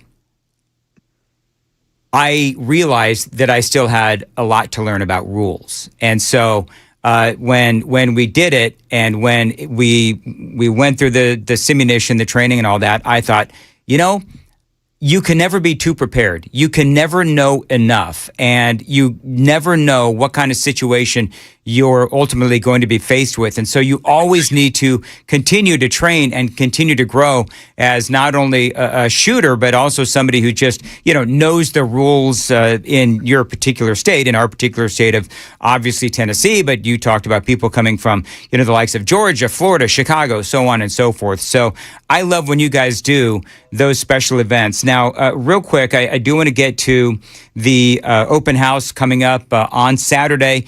I want to talk about the giveaways. I want to talk about the raffles. I want to talk about all of that, and we will. More with Lenny McGill coming up next. It is 8:15. Time to check the roads on WTN.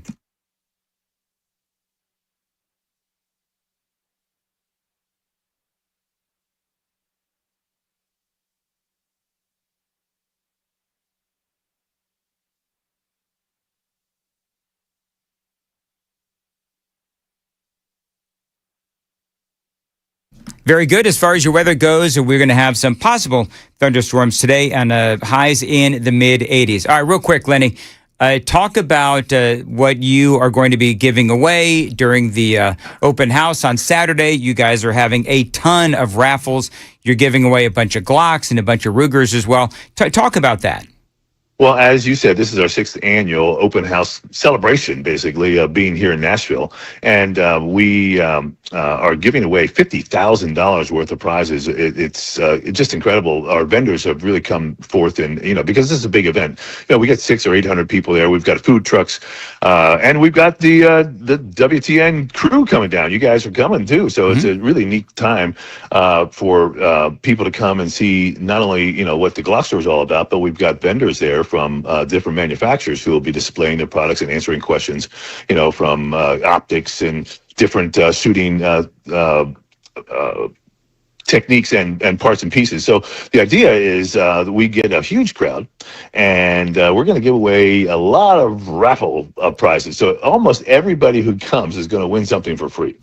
I mean, that's the way we look at it, because we've got so much stuff to give away. So we've got optics, we've got hats, we've got guns, we've got just pieces and parts. It's going to just be a wonderful time. Yeah, and as I said, I've been to, I think, every single one. I may have missed one here or there, but always a great event. People can get more information, glockstore.com. Lenny, you're going to be there, correct, I assume? Oh, absolutely. And we're looking forward to seeing you, and Dan and Matt and Chris are all going to be there as well. So it's going to be a lot of fun.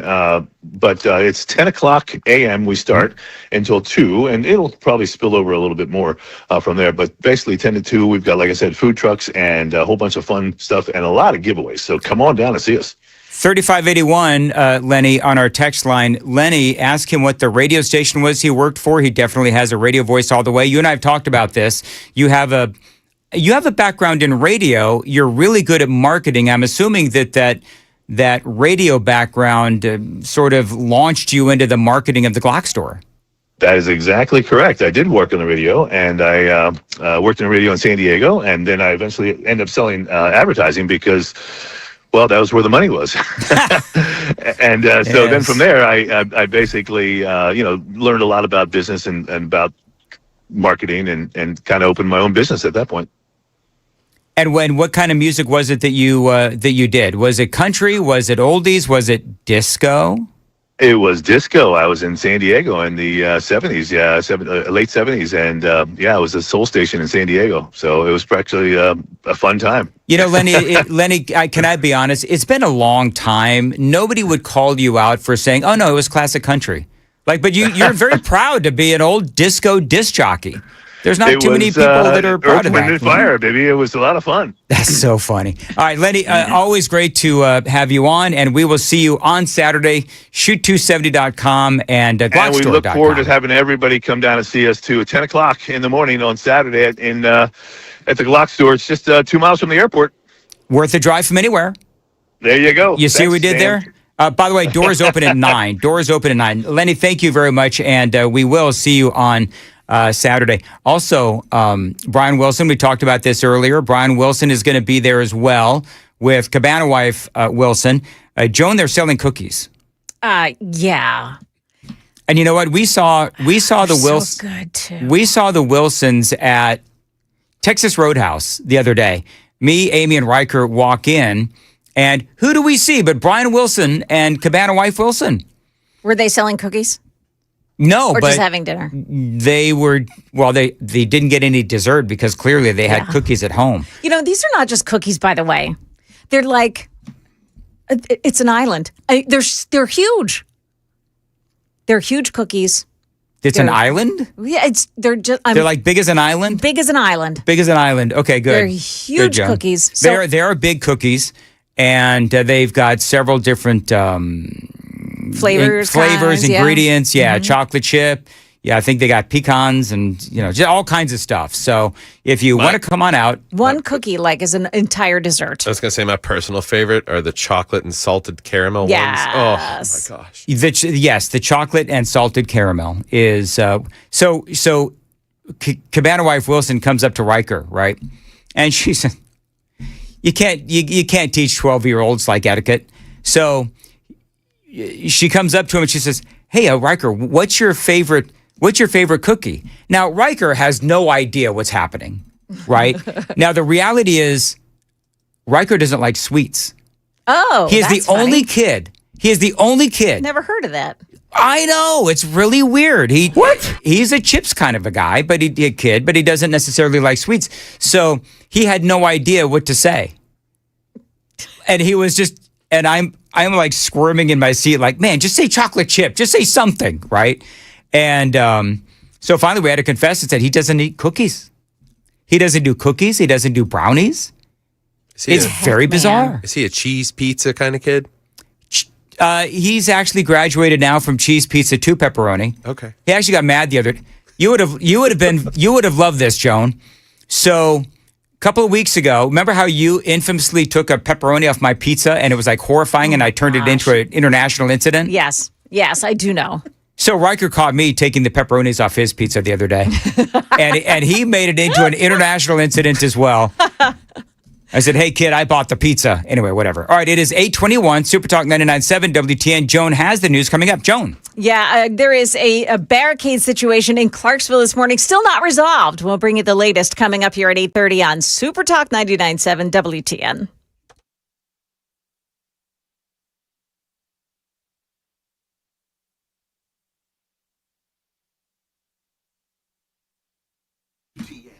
$822 on Super Talk 99.7 WTN. Dan Mandis here, longtime dog owner. And, I've seen all kinds of behaviors with my dogs, and I bet that you have too. Now, if you've got a dog that does need some behavior training, my buddy Jeff and all of his crew at Ridgeside K9 Nashville, they can help you. Now, I do call these folks the dog whisperers. They've helped thousands of dogs and their owners over the last 25 years solve behavioral issues. They can help you as well. Aggression, potty problems, anxiety, maybe some basic obedience issues.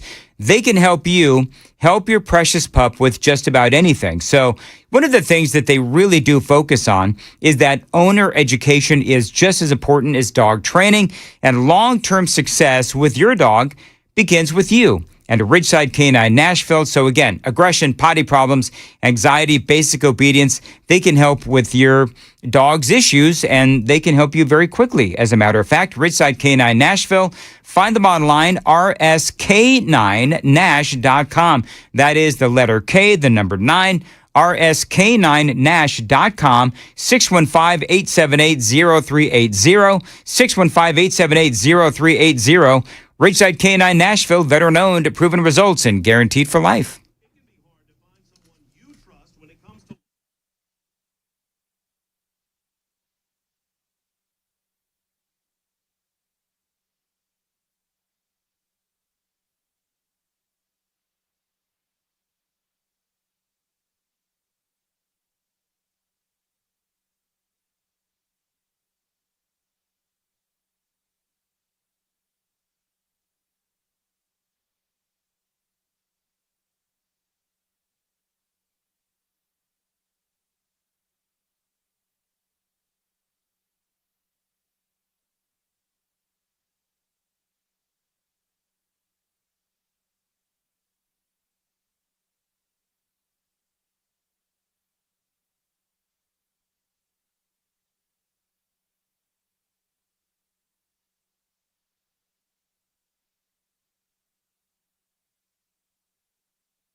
827, Nashville's Morning News on Super Talk. I love how Jones CNN is framing the victory of Ken Paxton. You ready? Oh, yeah. Yes. Trump wraps up month of GOP revenge tour with Paxton victory. You know, it can't be that the Republican Party is going in a different direction. It can't be that the Republican Party is incredibly unified behind Donald Trump. Can't be any of that. It's Donald Trump's revenge tour. And the only thing that CNN is ticked off about, quite frankly, is that they don't have a candidate or a politician that is as, popular, I guess would be the right word, as Donald Trump is in the Republican Party. And so I've also noticed on at least ABC and on NBC this morning, the networks, the line is that it was a surprise win by Ken Paxton, that he's sending shockwaves. Well, only if you're a Democrat who didn't see it coming, right? Who didn't expect for Donald Trump's endorsement to lift him up in the polls. You know, there's no surprise or shock to anyone on the other side of the aisle. No, and here's the thing: people kind of knew that this was going to be real close, so I don't believe that it's necessarily a shock. They're calling it I think I called it earlier, a political earthquake, but I don't think it was a shock. You knew that Donald Trump's endorsement, with the way things have been going, and we had that audio from Bill Hemmer at Fox News talking about how well Donald Trump has done with those endorsements. It wasn't a shock whatsoever. Anyway, whatever. So it is 8:30. Coming up for is Chris here today? He is here. All right, so Chris Hand, for the crisscross handoff, I've got a great piece of audio overheard outside of the New Jersey ICE facility is coming up straight ahead on WTN.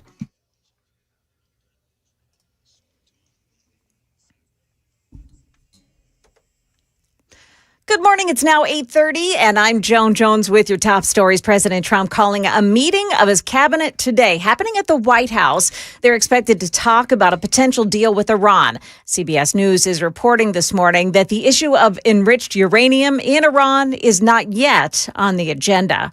Closer to home, police in Clarksville are asking drivers to stay away from the 700 block of Monroe Street as they continue to negotiate with a man who's barricaded inside of a home. Channel 4's Marius Payton on that. This is a domestic-related situation, and they have been able to get two people safely out of the home. But there is a man inside with one other person. And they're asking people who live nearby to remain inside their homes if possible.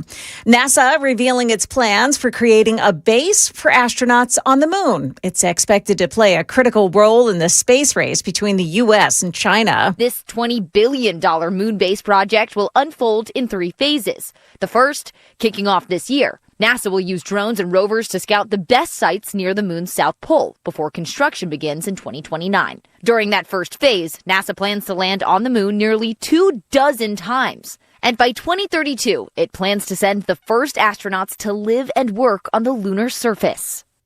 That's ABC's Sophie Flay. NASA plans to use this base as a training ground for astronauts to eventually land on Mars. Market numbers brought to you by Beacon Capital Management, online at beaconcm.com. Nice start here on Wall Street with the Dow Jones Industrials up 111 right now. The NASDAQ is plus 36 and the S&P 500 index is plus 5 points. But the story here is all about the oil. Oil trading at $89 a barrel, down almost 5% as traders are looking for progress on those U.S.-Iranian talks. That is the latest news, traffic, and weather next. I'm Joan Jones, WTN News. Hey, it's Dan Mandis. For my friends at Busy Bee Plumbing, Heating, and Cooling, have you seen the forecast? Friends, it's getting up into the 90s, so you're going to be using that air conditioning, no doubt, and you need to make sure that it is maintained properly with my friends at Busy Bee Plumbing, Heating, and Cooling. They're always giving you ways to save money. Now, right now, take advantage of special financing on new HVAC systems with up to 12 months, no payment and no interest. No prepayment penalty either, and approvals, well, they're going to vary by credit. But here's the sweet deal.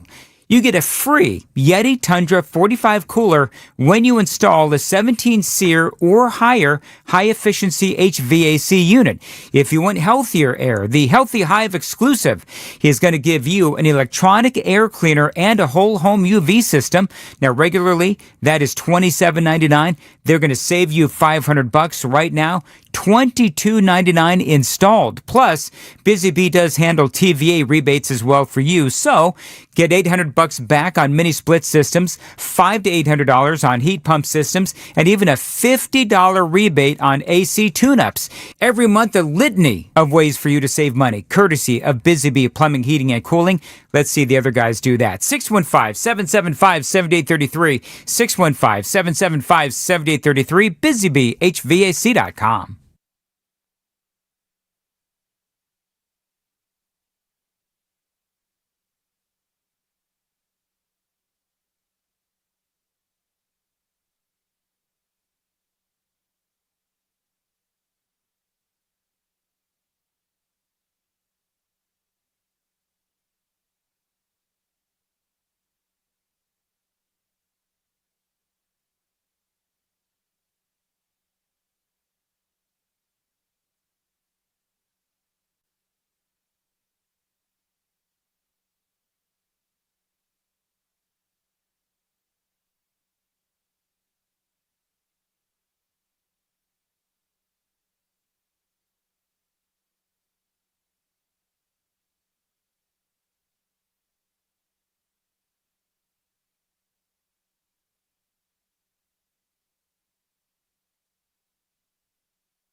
Is this us? I guess this is us.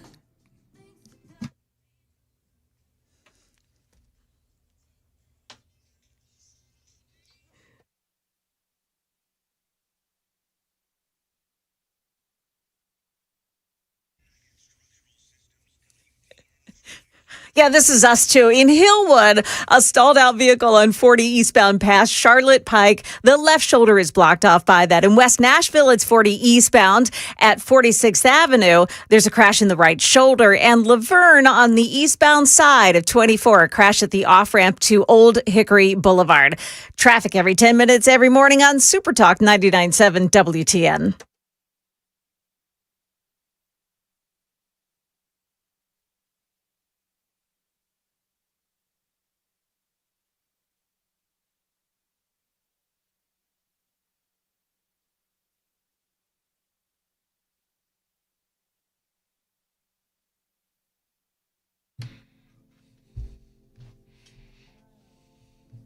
I already don't like it. It's Mac Miller. Can I just say this is no Liberty commercial? Okay, so that was funny. Me and Dan both looked at each other. Murphy's already texting, by the way. He said Dan talking over the Liberty Jam, classic. So we both looked at each other, and I was like, what is this? Sam's doing something Sam does. Yeah. And we both thought that was a real song. Yeah, listen, that is the best jingle I've ever heard. To be fair, Dan just cracks the mic and goes, I guess this is us. And I'm like, and I'm using the little intercom system that we have to ask Sam, is this us? And then I'm so dumb. Dan cracks the mic. He's like, let's go. And Sam's like, no. It did. It sounded like, I was about to give Sam some props for actually playing a decent bumper for a change in this segment. What it actually, the greatest part about all this is that it's a 60-second cart, and the first half is the Home Depot, and then the second half is Liberty Mutual. What? Yeah. Why? But it had you know what? I know what that is. That's a network thing that they do. Yeah. Whatever. But it had like 15 seconds of just some smooth beats on jams. it. Yeah. Thought Lenny McGill was going to come in and start DJing the song. People are saying that Lenny McGill sounds like Alan Alda. Now, Completely over my head. you don't know who Alan Alda is? He's somebody that sounds like Lenny McGill. MASH? Exactly. MASH. No. You ever heard of MASH? It's this really old TV show about the Army. I've heard of MASH. It wasn't about the Army. It's about a medical is unit. that one of the actors? Yes. In the what, One of Dan? the main actors. In the Korean War. But the Or medical police unit action. in the where was the unit? What The 477th. Of in the Army. There you go. Mobile Army Surgical Hospital. MASH. Whatever. All I know is that they made one guy wear a dress in one of those episodes. In And all of the episodes. In many of the I episodes. was Yeah. instantly turned off. So what is this? It's actually kind of funny. It's funny. You have Said- no. Have you lost all sense of humor? I said these humiliation rituals are not for me. You know Hold on, what, Joan? Give me 30 seconds. We'll have the Liberty Mutual. You know thing what, back. Joan? They always said it was a slippery slope with Klinger. Yeah. We started with Klinger in the 70s and 80s, and now we got kids getting trans surgeries. Yeah, but he was doing it to get out Of because the Army. He wanted to prove that Section he 8. was crazy. Right. And So he put dresses on. exactly right. Okay. My dad, So, my dad tried to make me watch it. I said too many dudes in dresses. This is So, what you fell this is for. the Liberty commercial. I mean, it's a jam. It's But it was after she said car insurance is custom too. Dan goes, "We'll be back." yeah. maybe that it's was- a nice jam about car insurance, okay? We're gonna find out that they're giving all their money to Jews, like we did with the Cars for Kids. Oh my God. That's what we're gonna find out. Give it a couple weeks. Do you know how many people hit me up about the whole Cars for Kids thing? Dude, that was hilarious. It's like, so here's the thing. We were on a text thread talking about it, and I forget which one of us said it. It wasn't me, I know that, but somebody was like, well, they were pretty upfront about the fact that they were giving the money to Orthodox Jews, and I was like, didn't they have a black kid dancing in the commercial? I don't know. I mean, maybe they were giving money to the black Israelites of Israel. I don't know. The black Hebrews. You ever seen those guys? Oh, yeah. No. Oh, they're a treat, Dan. The Black Hebrews? Yep.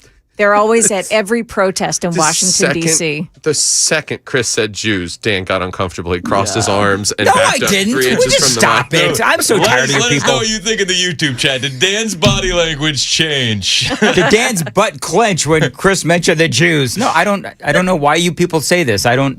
Your IDF agent's watching you, Dan.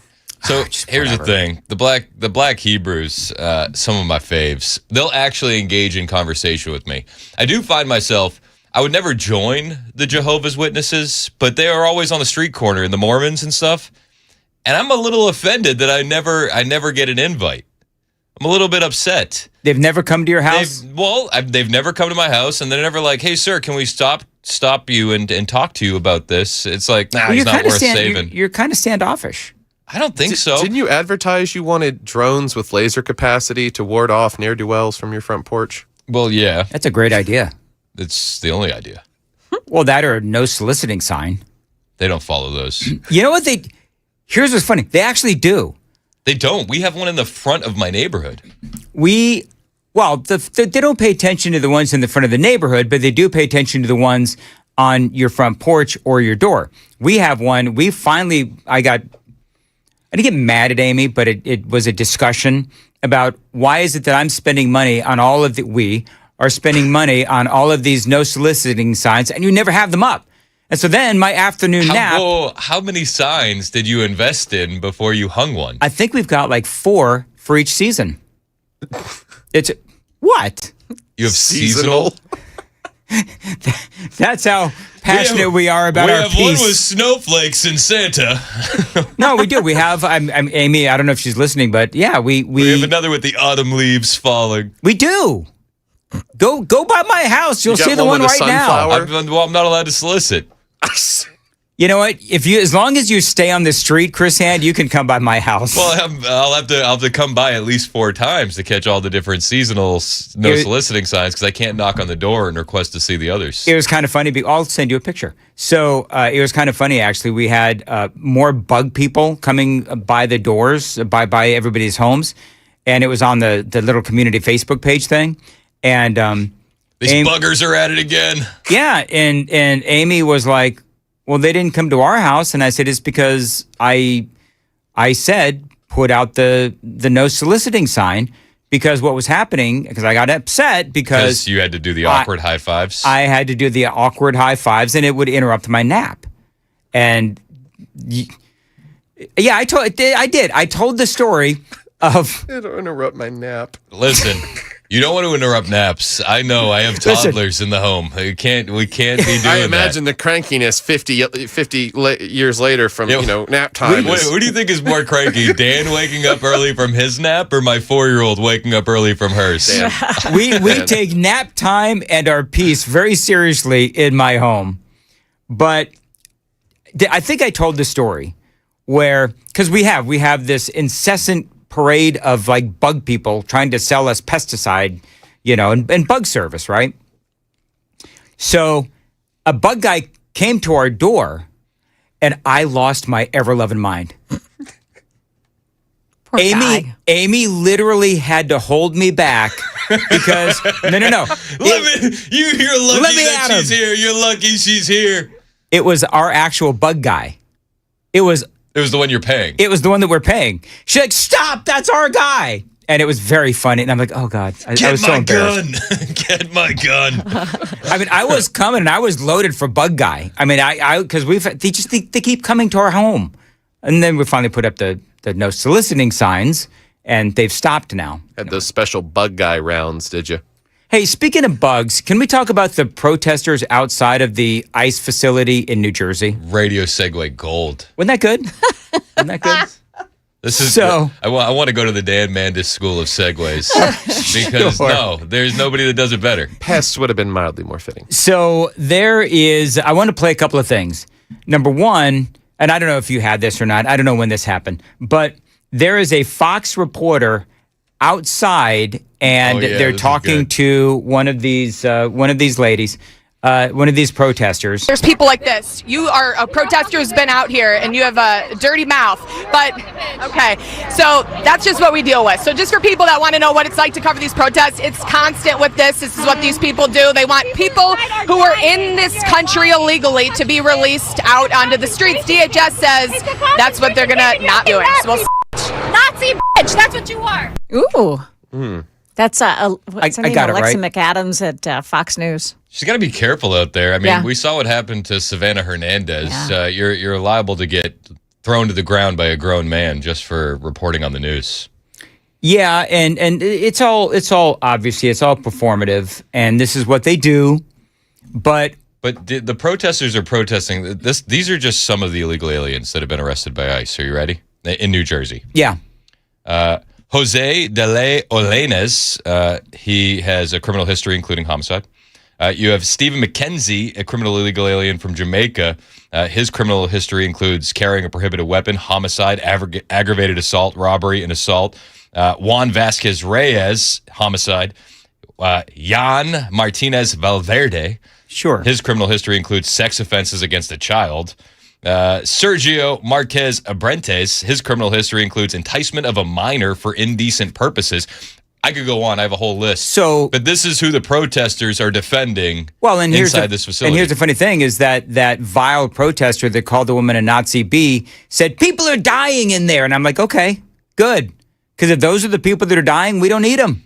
Jonathan Sepulveda Lara, he was selling heroin. So he probably killed a few people himself. There is that. So, yeah, I'm not going to feel sorry for them. No. There was another moment, by the way, which is really funny. So you've got a couple of guys with brown skin, right? And they are leaving the facility. They have opened a gate and they are leaving the facility. And this is what it sounded like. Values. Open it!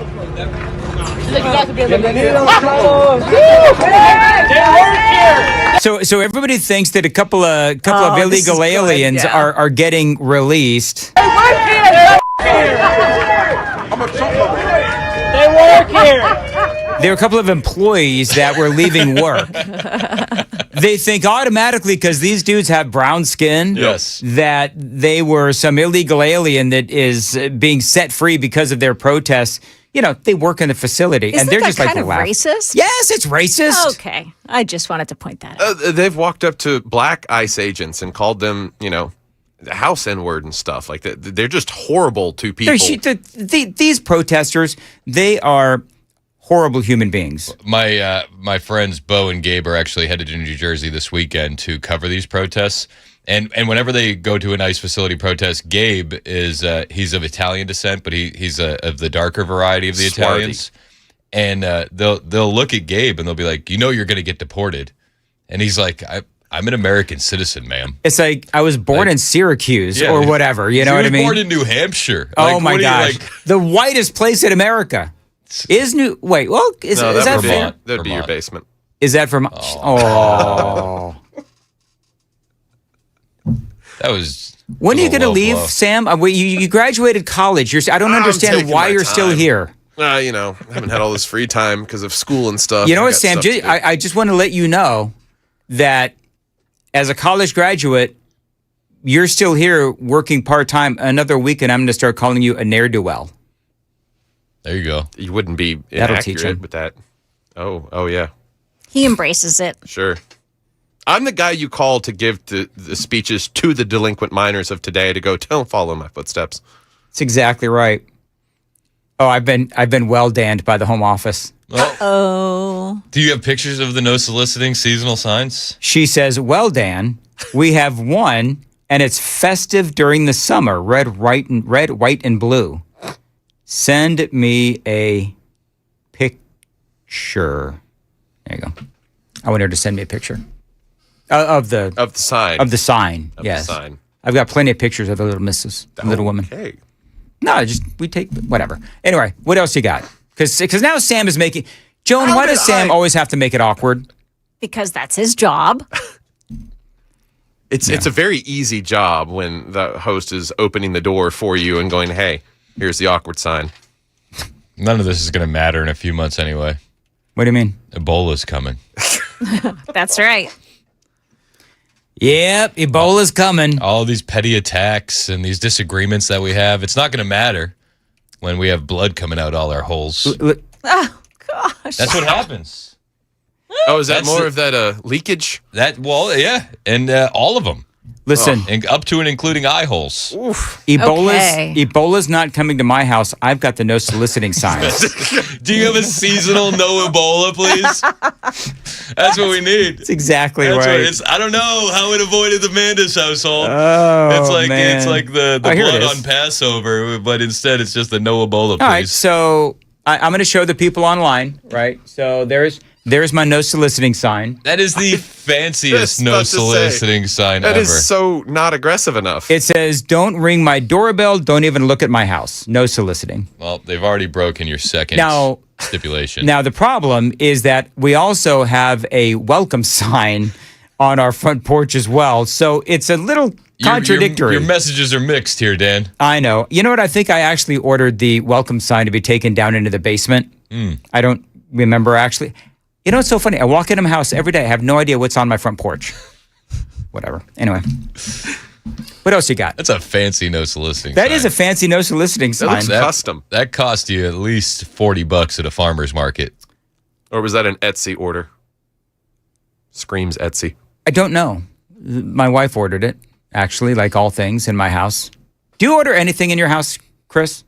Yeah. Do you? I order the kids around all the time. Well done. No, I don't. I literally, it's like, you know what? You know what I had to do yesterday? What is it? Amazon Prime so I had to, I lost my bank card, had to get a new one. So Amy is actually the one that had to update my Amazon card in my phone. Like, this is what I've become. God. Wow. Did she show you how to place an order?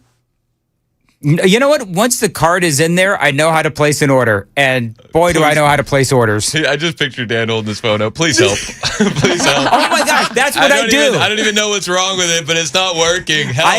I have a chair right in front of her desk, and every day I come in and I plop in front of my chair. We put the chair there because I'm always just sitting there in front of Amy as she's trying to work. If Amy's not available, do you have to call on Riker, and does he tax you for it? No, because Riker, he's specifically requested a lock on his door to keep me out. Like that's what. So anyway, whatever.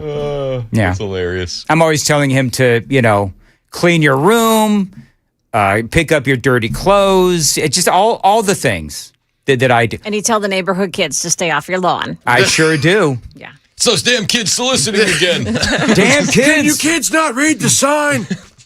Actually, so, and I think I do that here. Do I do this? So I'm always, my family knows that when I'm joking around, I always do the damn kids. Like I have an old man sound that I do, and I'm just always having fun with it. Like I will go on a 2-minute F-bomb laden monologue about something in my old man voice. Yeah. And they find it quite funny, actually. So that's what I do. I'm not sure why I told that because there's no reaction from anyone. So next. Well, we're all kind of aware of that. That's why we tend to try and wind you up every once in a while. Oh, is that what it is? Yeah. By the way, somebody said that is Alicia Keys who sang that Liberty song. Is it really? That's what somebody said. She must be struggling for money. Or it's AI. It's AI programmed to sound like Alicia Keys. It could be that as well. Those Girl Is on Fire royalties must not be hitting the same. Apparently not. I couldn't pick her out in a lineup. Really? Alicia Keys? No. Who cares? It's Alicia Keys. More of an NSYNC Morgan Wallen guy. Backstreet Boys and Morgan Wallen. Absolutely. You and every 16-year-old girl. Nope. That was not rim shot worthy. Anyway, Joan's got the news coming up at 9. Joan, please get me out of this. Okay, sure. Iran says that it's letting more ships move through the Strait of Hormuz this morning. We've got that and more coming up about Iran at 9 o'clock on Super Talk 99.7 WTF. See, I knew somebody would go down this road. 2008 or 2008. Sure, Dan, what's a 12-year-old boy want to lock the door for? Could be anything. It could be anything. Like some people pray in private. Okay? Like keep his nagging bonus dad. I don't think he feels like I'm a bonus dad, Riker. No, I don't think he does. I think he just feels like I'm the nag of the house, and that's why he wanted to lock on the door. He's asking me for help with his iPhone again. All right, moving right along. Google it. Where do I go to find Google? All right, got to go. 8:55, the Generator Supercenter. Dan Mandis here. You know how many ways we can lose power, ice and storms and snow and tornadoes, but there's one surefire way to get that power back on, a backup generator from the Generator Supercenter. Now, the Generator Supercenter is the nation's #1 Generac generator dealer. They feature turnkey installation. That's right, certified electricians and plumbers, maintenance and service after the install, and a whole lot more. So, let me tell you how it works. The power goes out in your neighborhood. The power in your home turns right back on thanks to your backup generator from the Generator Supercenter. So if you're one of the many families talking about a backup generator, talk to the pros at the Generator Supercenter. Find them online, Generator Supercenter of Nashville.com, 615-879-1952, 615-879-1952, Generator Supercenter of Nashville.com.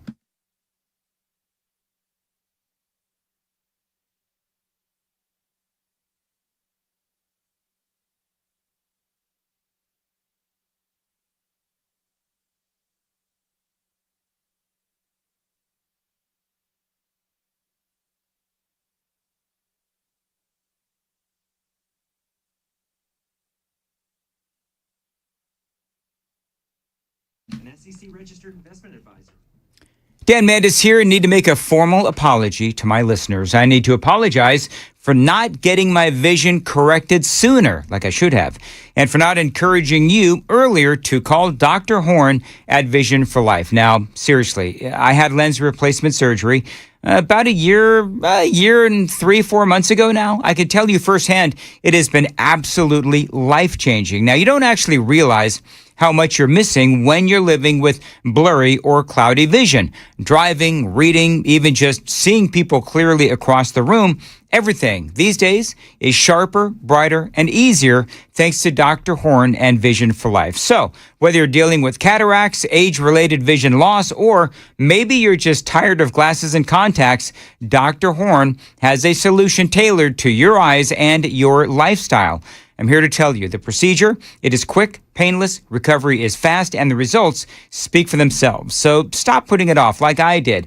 Call them, tell them I told you to reach out. 615-436-2020, 615-436-2020, visionforlife.com.